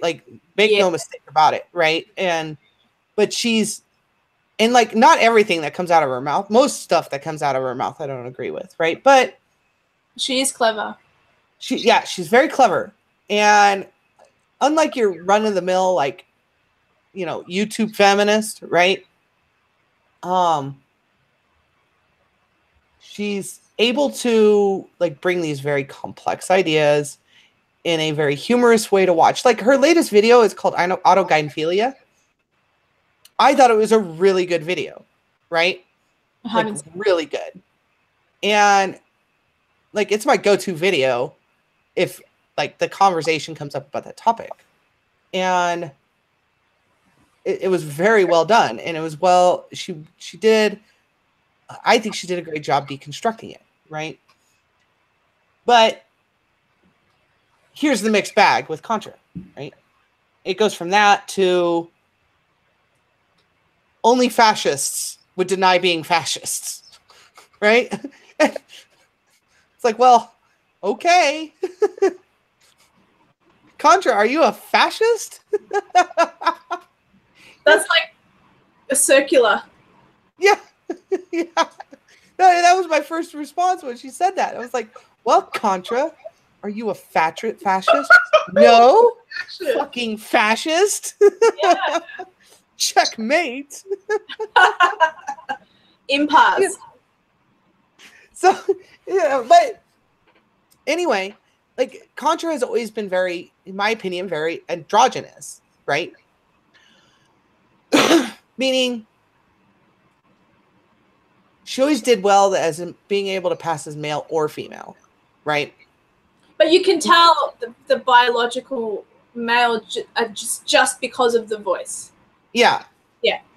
Whereas your voice sounds based on appearance, I could see where some people would be confused as if Contra was male or female, right? Because she's very androgynous, and that's fine.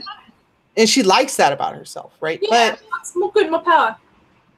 And that's fine. I mean, if she can accept that about herself, then more power to you, right? Like Absolutely. I ain't fucking shit to say about that. But yeah, I think with androgynous people, it's very interesting because I bet a lot of times in Contra's life, she has been called he and she interchangeably. So at what point? No, I don't think Contra would flip out on anybody for misgendering. Oh, I hope not. I think that would, it just, like, her character doesn't seem like she'd be the one to do that kind of shit, right? But, I mean, I could be wrong. I've been wrong before. But you know, my friends are in the side chat. They're talking to us. Where is the side chat? I'm not even looking at that. I have no idea who's watching us. Oh, no, it's okay. I'll send it to you on Twitter. It's actually on your YouTube page, but here, I'll send it to you on Twitter. Oh, okay. I'm not looking. I don't know who's watching. Hello. Yeah, if you click that, yeah, you got a lot of people. Well, a couple of them are my friends, but I'm sure they're all your friends. Wait, where do I go? I go on my YouTube channel to see it?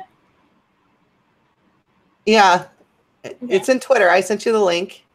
Okay. Yeah, it's already on your YouTube channel. People are watching live. Anyway, sorry, keep chatting.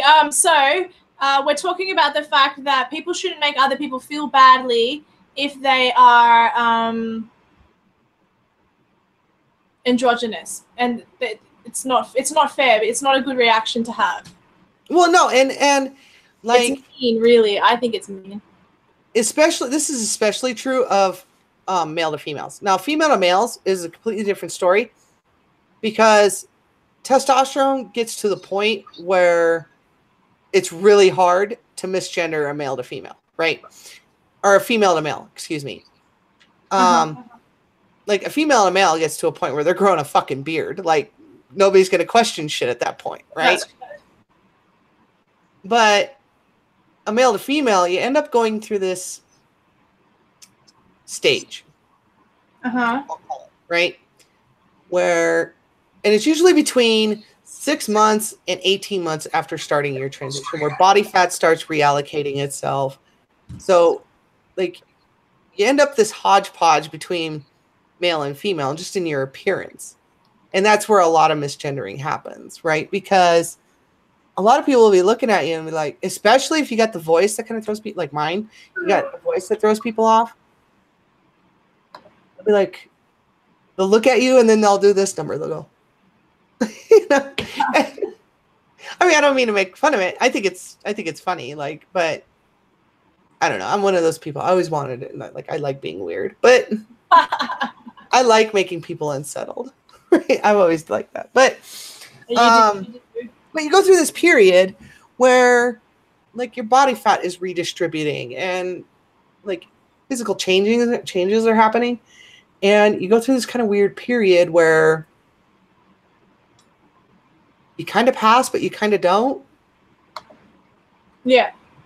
And so people end up, unless you make yourself ostensibly like present one gender or the other, right? Yeah. Oh, I can see the comments now. There you go. She can see you, Mr. P. My friend, Mr. Problematic. He wants you to make a sandwich. Nice. If you like parody songs, you should go check out his channel. Xiaomi, the only thing I want to look like is a Barbie. Mr. Problematic. Hell, in MGTOW, they're becoming a replacement. I don't even know what they're talking about. But they're cute. Oh, she loves my Australian accent. Yeah. Mr. Problematic. Cute and interesting. Thank you. All right, sorry. Back to the discussion. Yeah. Sidetracked. See, live streaming is a lot of fun. I've never done it. You're my first. You popped my cherry. Yep, I popped your live stream cherry. Hey. Hey. But yeah, no, and I think that's where a lot of misgendering comes from. It's a combination of people just calling it as they see it, right? Like, with no malice in their hearts. Like, they're not trying to fuck you up, right? Like, but people want to be offended. That's my issue. People want to be offended, and so they become screeching baboons when they have an opportunity to be offended, and then they can claim and do their virtue signaling and, you know, capitulate to the left and act like they are more virtuous than everyone else because, you know, you had the audacity to say he or the audacity to say she when you were just calling it how you saw it. Yep. And I think that's where a lot of it comes. That's what bothers me, and I'm sure that's what bothers you because we are reasonable people. Yeah. Well, I mean, a lot of it is like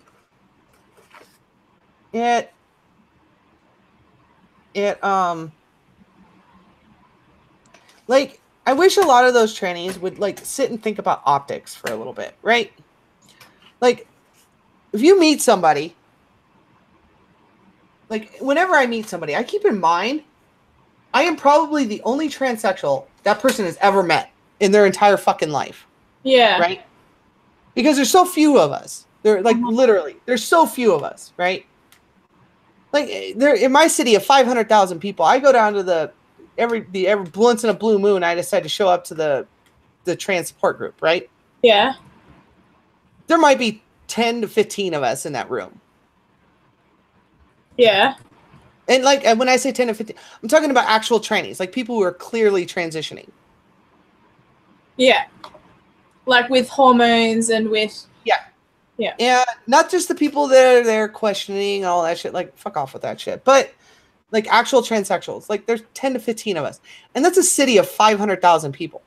Yeah. So you know, when I run into somebody and I interact with somebody, I keep in the back of my mind, I am probably the only transsexual this person has ever met and will ever meet. I actually think you're my first or second or third. Yeah. Well, I mean, like, the internet's different. I don't run into that many transgendered individuals. Like, the internet's different because, like, transsexuals spend a lot of time on the internet for some fucking reason. Face to face, I've only ever met that one that got angry at me. And then when I went to see Milo Yiannopoulos, there was another transgendered person there, and that was a male to female. So it was the second one I ever met physically face to face. And then I saw a shitload in bloody Thailand, all the lady boys. So, yeah. So there's so few and far between. It's not that common. So I keep in the back of my mind, well, this person's going to base, and we all do this. We're all guilty of this, right? This person's going to base all transsexuals based on our interaction. Like, I keep that in the back of my mind, right? Because it's just a human thing to do. right? Like humans love categories. That's why we're so good at coming up with categories, right? What kind of person is this, right? And then we have all these hundreds of subcategories we put people in, right? Like, I think labels are important. I'm not a hater of labels. I like my labels. I'm a woman. I'm Latina. I'm Australian. I'm non-denominational Christian. I don't know, if I gave a shit about horoscopes, I'd be an Aries. Like, these are labels that that give you power, that because they are part of what makes you your identity, and your identity is important to you. Well, and to a degree anyway. Well, no, identity is absolutely important, right? Like, but I mean, ultimately, labels are important. I'm straight, you know, like these are things that I think people really say, "Oh, I don't believe in labels." You know, I transcend beyond that kind of crap. Well, I believe in labels. I don't think that's a bad thing. I really don't. Well, and like people forget that like labels are often descriptive and not prescriptive, right? Oh, absolutely. Yeah. That's not prescribed. But it shouldn't be. When I call you a woman, that is a description, right? It's not a prescription, because there's no archetype that all women fall into. Absolutely not. You're exactly. Some people like to build planes. Some people like to, I don't know, put on lipstick. Sorry, it's a weird but yeah, I got you. So like, and that's what people forget is like, I'm just not anti-labels. Like, I don't like labels, blah, blah, blah. And I'm like, well, labels are descriptive, almost always descriptive. Yeah, right? I don't identify as left. I identify as conservative. Like, these are things that help people understand you as a human being. Understand your growth, your evolution in this tiny space of time that we are here on Earth. Like, it's I don't know. I'm not against labels, but many people are. Mr. Problematic wants turkey on rye, bacon, and tomato. I'll go ahead and warn you now. Make sure you cut the tomato straight. Turkey on rye. Well, how the hell am I supposed to send it to the US? From Australia, it's gotta. I'll use kangaroo meat. Kangaroo meat. Yeah, you can eat dingo over there. Send them some dingo meat. No, they eat all of our babies. No, it's an inside joke between Mr. V and I. Like Saomi, just like my circle of like really close friends. Mr. P was like, he was ranting about like single mothers once upon a time, and he's like, the dumb bitches can't even cut a tomato straight, and they're gonna cook me a dinner.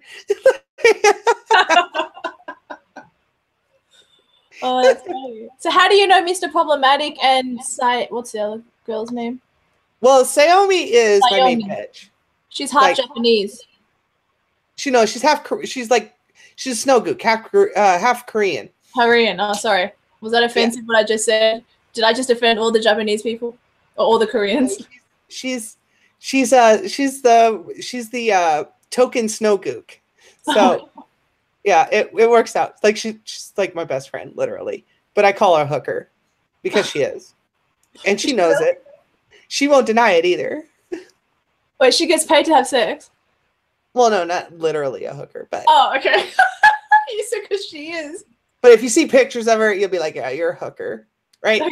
And then Mr. Problematic, I ran through another mutual friend. Her name's Frozen Binary Studio, and Mr. Problematic and I click real well. I want to suck his dick, basically. Oh my god, you talk so vulgar. Well, I wasn't in the Navy. I mean, cuss like a sailor and all that. True. I'm sorry. I'm a little prudish in my old age. The Rubinator. There's nothing wrong with making $20 in a back alley. Well, you know, you got to get what you got to get. Yeah, I'm not going to bother debating that. Mr. P. Well, like, see, the whole sucking Mr. P's dick thing, that was another joke, too. Like, I assume they're inside jokes I'm not aware of. No, it's actually, it just turned out to be a like, I think I was doing a live stream, like, on my channel. Yeah. Like, I was just doing, like, reading an article or something, and Mr. Problematic was in my live chat talking shit. And I was like, you know what, I'm going to embarrass him. No, it was in Discord. And I was like, you know what? I'm gonna make him blush. And I said, Mr. P, I'd suck your dick. And he was like, you're making me fucking blush. Oh my god. I don't know how to react to this. That's funny. Because he's like totally a straight guy. Kinda. You know who the Rubinator is? Is this someone who's also your friend? Yes, that's another T-girl friend of mine. She's amazing. Yeah. She's another right-wing tranny. I collect right-wing trannies. Same with Saomi. We're all MAGA 2017, 2018, 2020. MAGA. Yeah, give me a second here.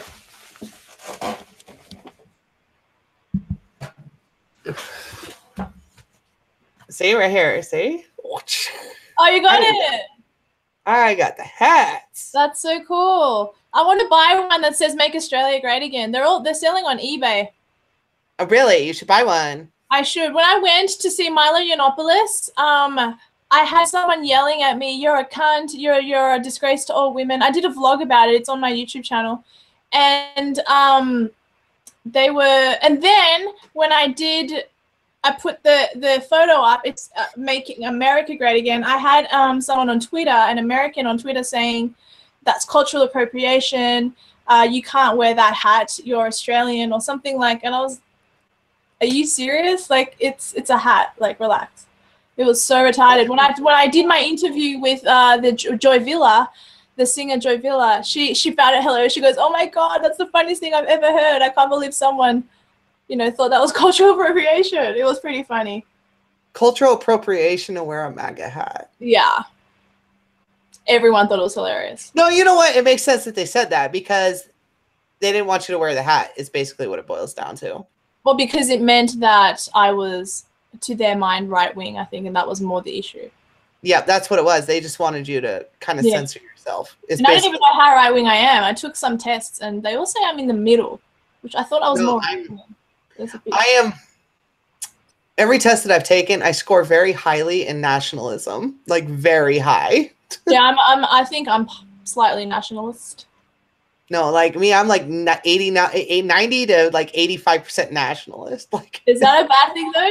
Like you just? Oh no, I'm fine with it. Like, yeah, USA first, Australia first. Like, why wouldn't you want to protect the people on the land? But this is a different discussion. This is maybe something we should talk about. Yeah. No, this is a second hangout.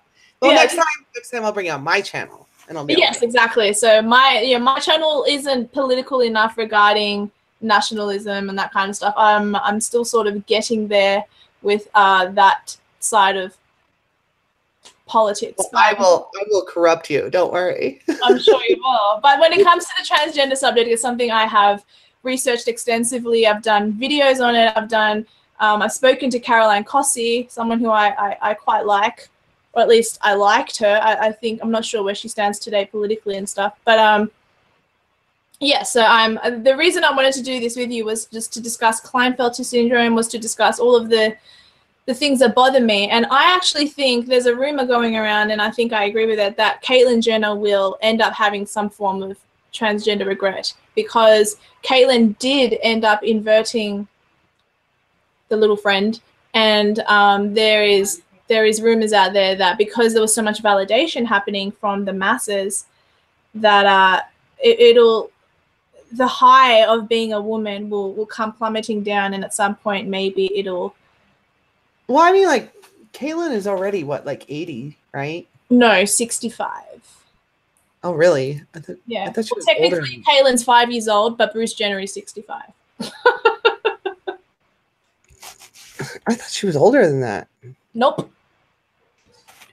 Maybe it's just bad plastic surgery. And we could do another hangout some other time, and we can invite your friends. Oh yeah, they love bullshitting. Yeah, but I don't mean to be but I think I would be like a fish out of water, even though we're all probably conservatives to a degree. We'd all agree on a lot, but 68 years old.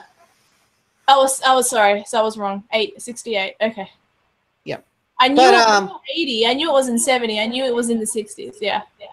But my group of friends, yeah. Freeze I hope you have. I hope you have super thick skin because. Will they be mean to me? Well, they won't be mean to you, Okay. especially not Mr. Problematic. He'll just probably try to hump your leg the whole time. But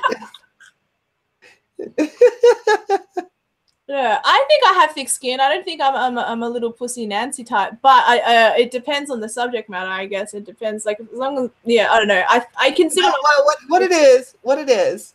I don't get offended easily. Not usually. What it is we get together, and sooner or later the jokes come out. And sometimes we hit the floor with the jokes, right? And it's just I'm not that bright. The jokes might go over my head. Like we make fun of Liz Reptile a lot. We make fun of Sandman MGTOW a lot. Is that Problematic's annoyed at you because you're not being a very good wing girl? Good job being my wing girl.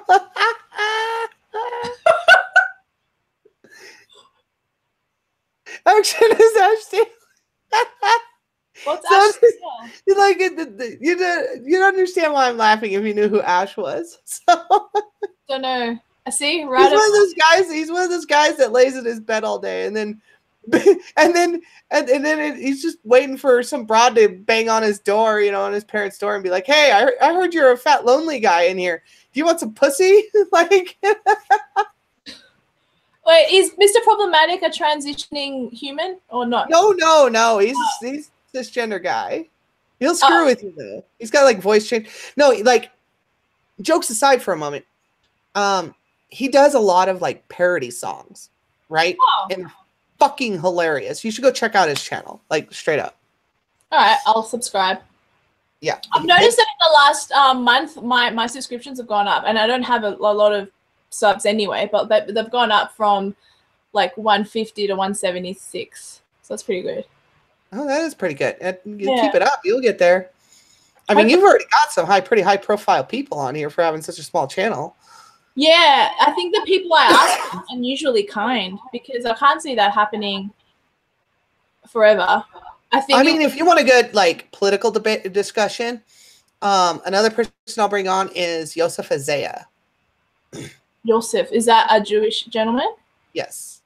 I love Jews. I'm going to have David Haivdi on my channel next week. Do you know who David Haivdi is? Mm-mm. David Haivdi is a well-known Jew. He's a Zionist Jew. It's like I'm promoting my video to come. It's good. And I did a video with him asking him about the political climate currently in Israel and whether he's aware and can acknowledge that the Jews in the past, before Israel was a formed country, before the IDF, whether he can acknowledge that there was terrorism on the Israeli side as well and things like that. So I'm sort of like devil's advocate discussing two separate points. So that'll be up next week. And he's quite a well-known political figure, pundit. I was also on his podcast. Are you going to live stream it? No, it's already happened. I do most of my interviews on Skype, and then I record them using Tintin, and then I edit them, and then I. Oh, you should do it. You should do more of them live, so this way you can have the audience ask questions and. Do you reckon? Yeah. Would it be better? Mm. Yeah, that would be better because. I'm on an interview right now with a former Pussycat doll, but they said yes to doing it, but then they haven't okayed a time, so that's a little bit frustrating, but that's okay. Oh yeah, it could be. Yeah, setting that all up, like having the people you're on, that could be a little frustrating to set up. Because I have to go through PR teams, and that's frustrating because I'd rather just go through the person directly. But yeah. Mm-hmm. No, that'd be. Well, best of luck. I hope they answer you. Oh, thank you. My fingers are crossed and my prayers are oof. Yeah, right? But you know a lot of, like, even though I've managed to get pretty high profile people like the Imam of Peace and stuff, you've had, a lot of well-known YouTubers. I don't. Yeah. Well, I mean, it's really strange. Like, you're friends with Aaron Maya. Why don't you do a live stream with Aaron Maya or with individuals that you're aware of? Well, I mean, like, Theron would probably do it. Like you and your friend Sayuni, is that her name? Yeah. Well, I mean, like the three of you could easily have a discussion regarding transgendered issues. It'd be awesome. Like the complexities. It's really strange because like I know, like I have this really small YouTube channel, but I'm known by people like bigger than mine. Yeah. I talk to Omegon like all the fucking time, like every day, right? In the morning, because he's from the UK. So like in my morning is like his afternoon or some shit like that. And yeah. Well, right now it's almost 8 o'clock at night. Yeah. So he's always on like in the morning. So I'll pop in there and be like, hey, Omegon. Da, da, da, da. And then because like I'm infatuated with that man's voice. Do you know who Omegon is? No. Oh my God. His voice, girl. Like, I don't know what he looks like. I don't even care. I would have sex with his voice. Right? Like, it's that good. He's got that, like, deep, like, and then that, like, British accent. Like, a deep voice, and then, like, a British accent on top of that. It's just, ugh. That's funny. But, I mean, a lot of the YouTubers I talk to is because I find something about them attractive. So, like, generally speaking, most of the big YouTubers I know, I find sexy in some way or the other. Like Sargon. Like, I talk to Sargon. I don't mind Sargon. And the reason I like Sargon... What? A lot of people hate him now. A lot of the atheist community that would have had his back, people like TJ Kirk. I feel like... I hate TJ Kirk. TJ Kirk's a pile of shit. He's mean. I don't like TJ Kirk. Like, fuck him. Why don't you like him? What's your reason? Because, like, it's just a lot of things. Like, he's everything I can't stand about fucking, like, the liberal atheist. Like, he's loud, obnoxious, and arrogant. And aggressive. And angry and aggressive. Yeah, angry, aggressive, like, everything I can't stand about, like, the liberal atheist. Like, I can't stand it, right? Yeah, I don't mind people being... I don't mind atheism. I don't like atheism. You know who I think is great for atheism? Like, as a cause, people like Ricky Gervais and the guy that plays Harry Potter, what's his name? Daniel Radcliffe. Those people do good for the cause because they're not assholes and they don't care if you're a believer. But people like TJ Kirk have so much internal anger and so much hatred. It's not, and that's what bothers me. This is another video discussion that I would actually like to have in more detail, not about TJ Kirk, but this is a subject matter that I would like to discuss because I feel like atheism is a religion. When I say religion, I mean an ideology. TJ is a scumfuck. That's a horrible phrase to use on someone. No, TJ is. Like, another thing that he did, and this is on Encyclopedia Dramatica, but TJ went and got some autistic kid, I mean, I guess they were an adult, but because they were like, their brain was so fucked up. Yeah. They were like not legal. They were like a ward of the state kind of thing. Right. Oh. And what did he do to him? And try to take the kid out of state to have sex with them. TJ did that? Yeah. This is on Encyclopedia Dramatica. So wait, TJ, is this to a boy? So TJ's bisexual? Yes. Oh, okay.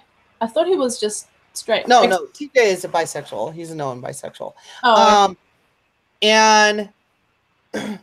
Well, I mean, I guess he has to choose an autistic person to have sex with because no one would willingly do it. That kid's parents, that kid's dad put a gun to fucking TJ and told him to get the fuck away from his kid.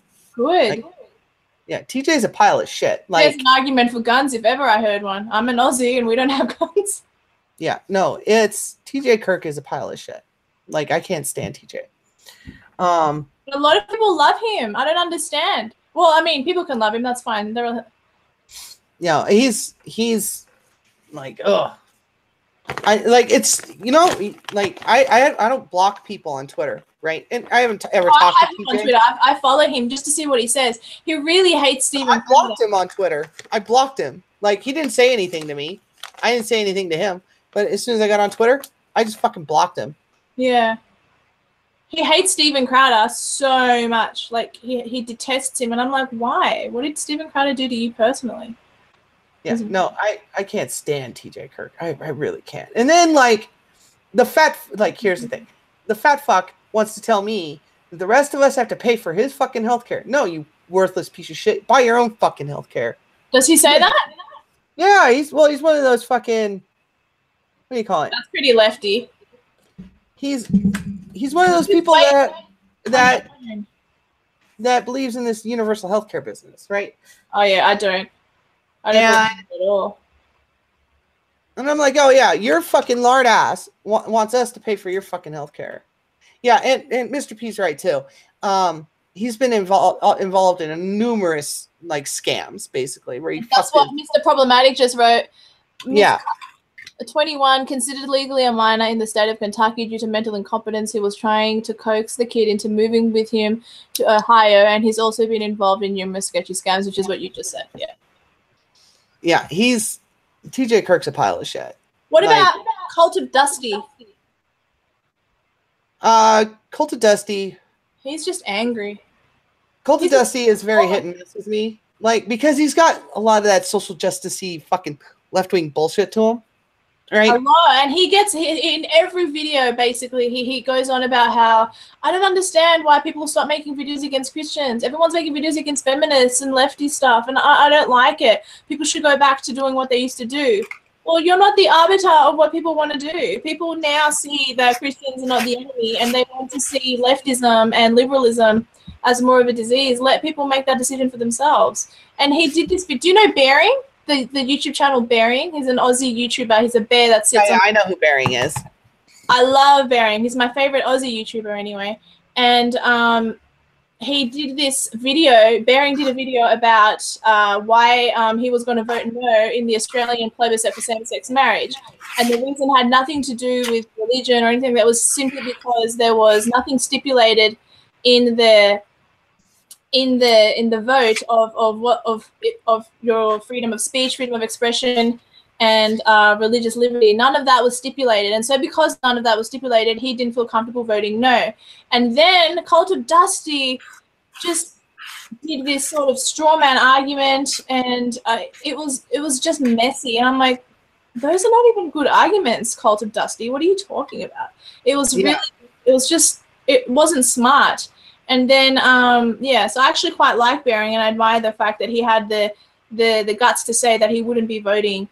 In the end, he changed and said, well, I just won't vote then. But it's very scary to say you're going to vote no to something that everyone is yes to, because you look like a Hitler among the masses. Well, I mean, like, because... I mean, this isn't... I can vote no, I can vote yes, I can not vote. That's up to me. No one should hate you for voting no, yes, or not. Like, I don't... Like, But we're going on a tangent. There's no hatred in my heart when I say this, right? I've watched a few Bearing videos, and I just don't find... Like, I don't find his style of humor all that funny. I do. Yeah, I think our humor is different then, because I find his stuff extremely hilarious. But that's okay. You don't have to like. No, I mean and there's no hatred in my heart about that, right? Like I didn't get that part. I just don't find Bearing all that interesting. I really don't. And a lot of it has to do with I'm not really into what I call slapstick humor channels, like Bearing. Like, I mean, I don't mind a little humor sprinkled in to what amounts to mostly information, right? Yeah. And I think what kind of turns me off on Bearing is it's just too much humor for me. Changes it. Yeah. And I think that's what turns me off about it. But I mean, the videos that I saw, they were good videos. I get why people like him. Like, yeah. I'm not a retard. Like, I get it. It's just not my cup of tea, basically. Yeah, well, neither is TJ Kirk or Call of Dusty, but I do believe in watching videos that you don't agree with, just to sort of see what the perspective is. Oh. And sometimes they do say things that I'll agree with. Like, there was a video that TJ Kirk did some time ago, years ago, because I've been watching him for a couple of years now, off and on. I've never subscribed to him. The video was about Frozen, the Disney movie, and how some dickhead Christian religious moron said that he was unhappy with Disney because they were promoting lesbianism And then TJ's like, how are they promoting lesbianism when it's two sisters? And I was like, yeah, actually, I agree with you. And to some, anyway, my point is that sometimes he raises good points about religious people, but I wish he could try to do it against himself and flawed atheism and flawed atheists, because I do it on my own channel. I've called out ridiculous Christians and my problem with Christianity and my problem with biblical things, but I feel like certain atheists can't mock their own ideology, and that bothers me. It's like, well, it seems like the people who are conservative or identify as right can call out their own and be like, well, that wasn't right. This particular argument, yeah, you're right, that doesn't make sense. I don't feel like atheists do that all the time, but I could be wrong. I might be generalizing when I say that. I mean, about half the channels I sub to on YouTube are people I would call ideological opponents, right? So like super liberal left people, like I watch their shit, right? Like a really good example of that would be like Demotivator Opinion or Tim Blake, however you know, right? Yeah, Demotivator Opinion. He's one of Bering's enemies. I know who you're talking about. Well, and enemy's a bad word to use because I'm sure Bering doesn't consider them like that. But anyway, yeah.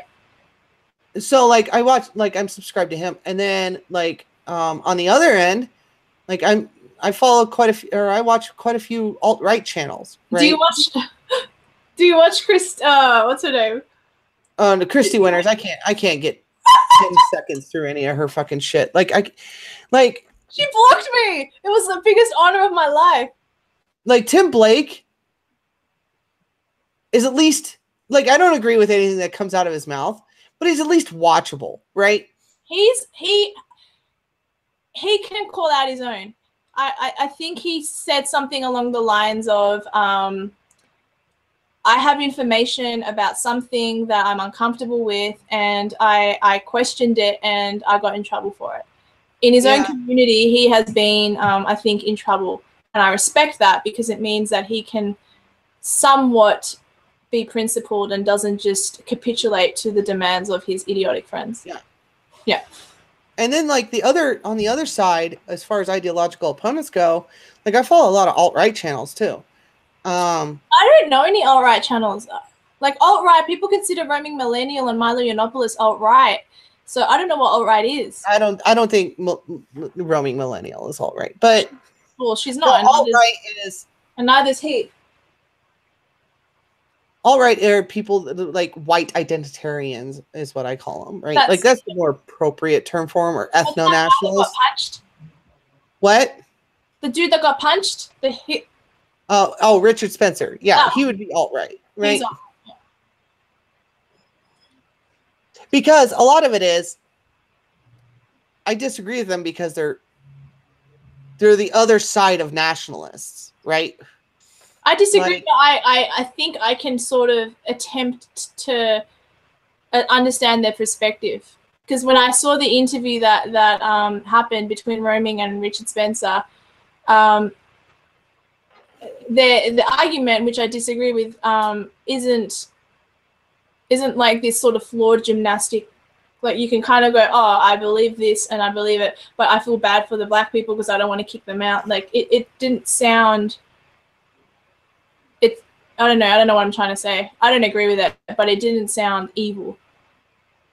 Well, I don't think it was just it just wasn't right. Like there's nothing wrong with.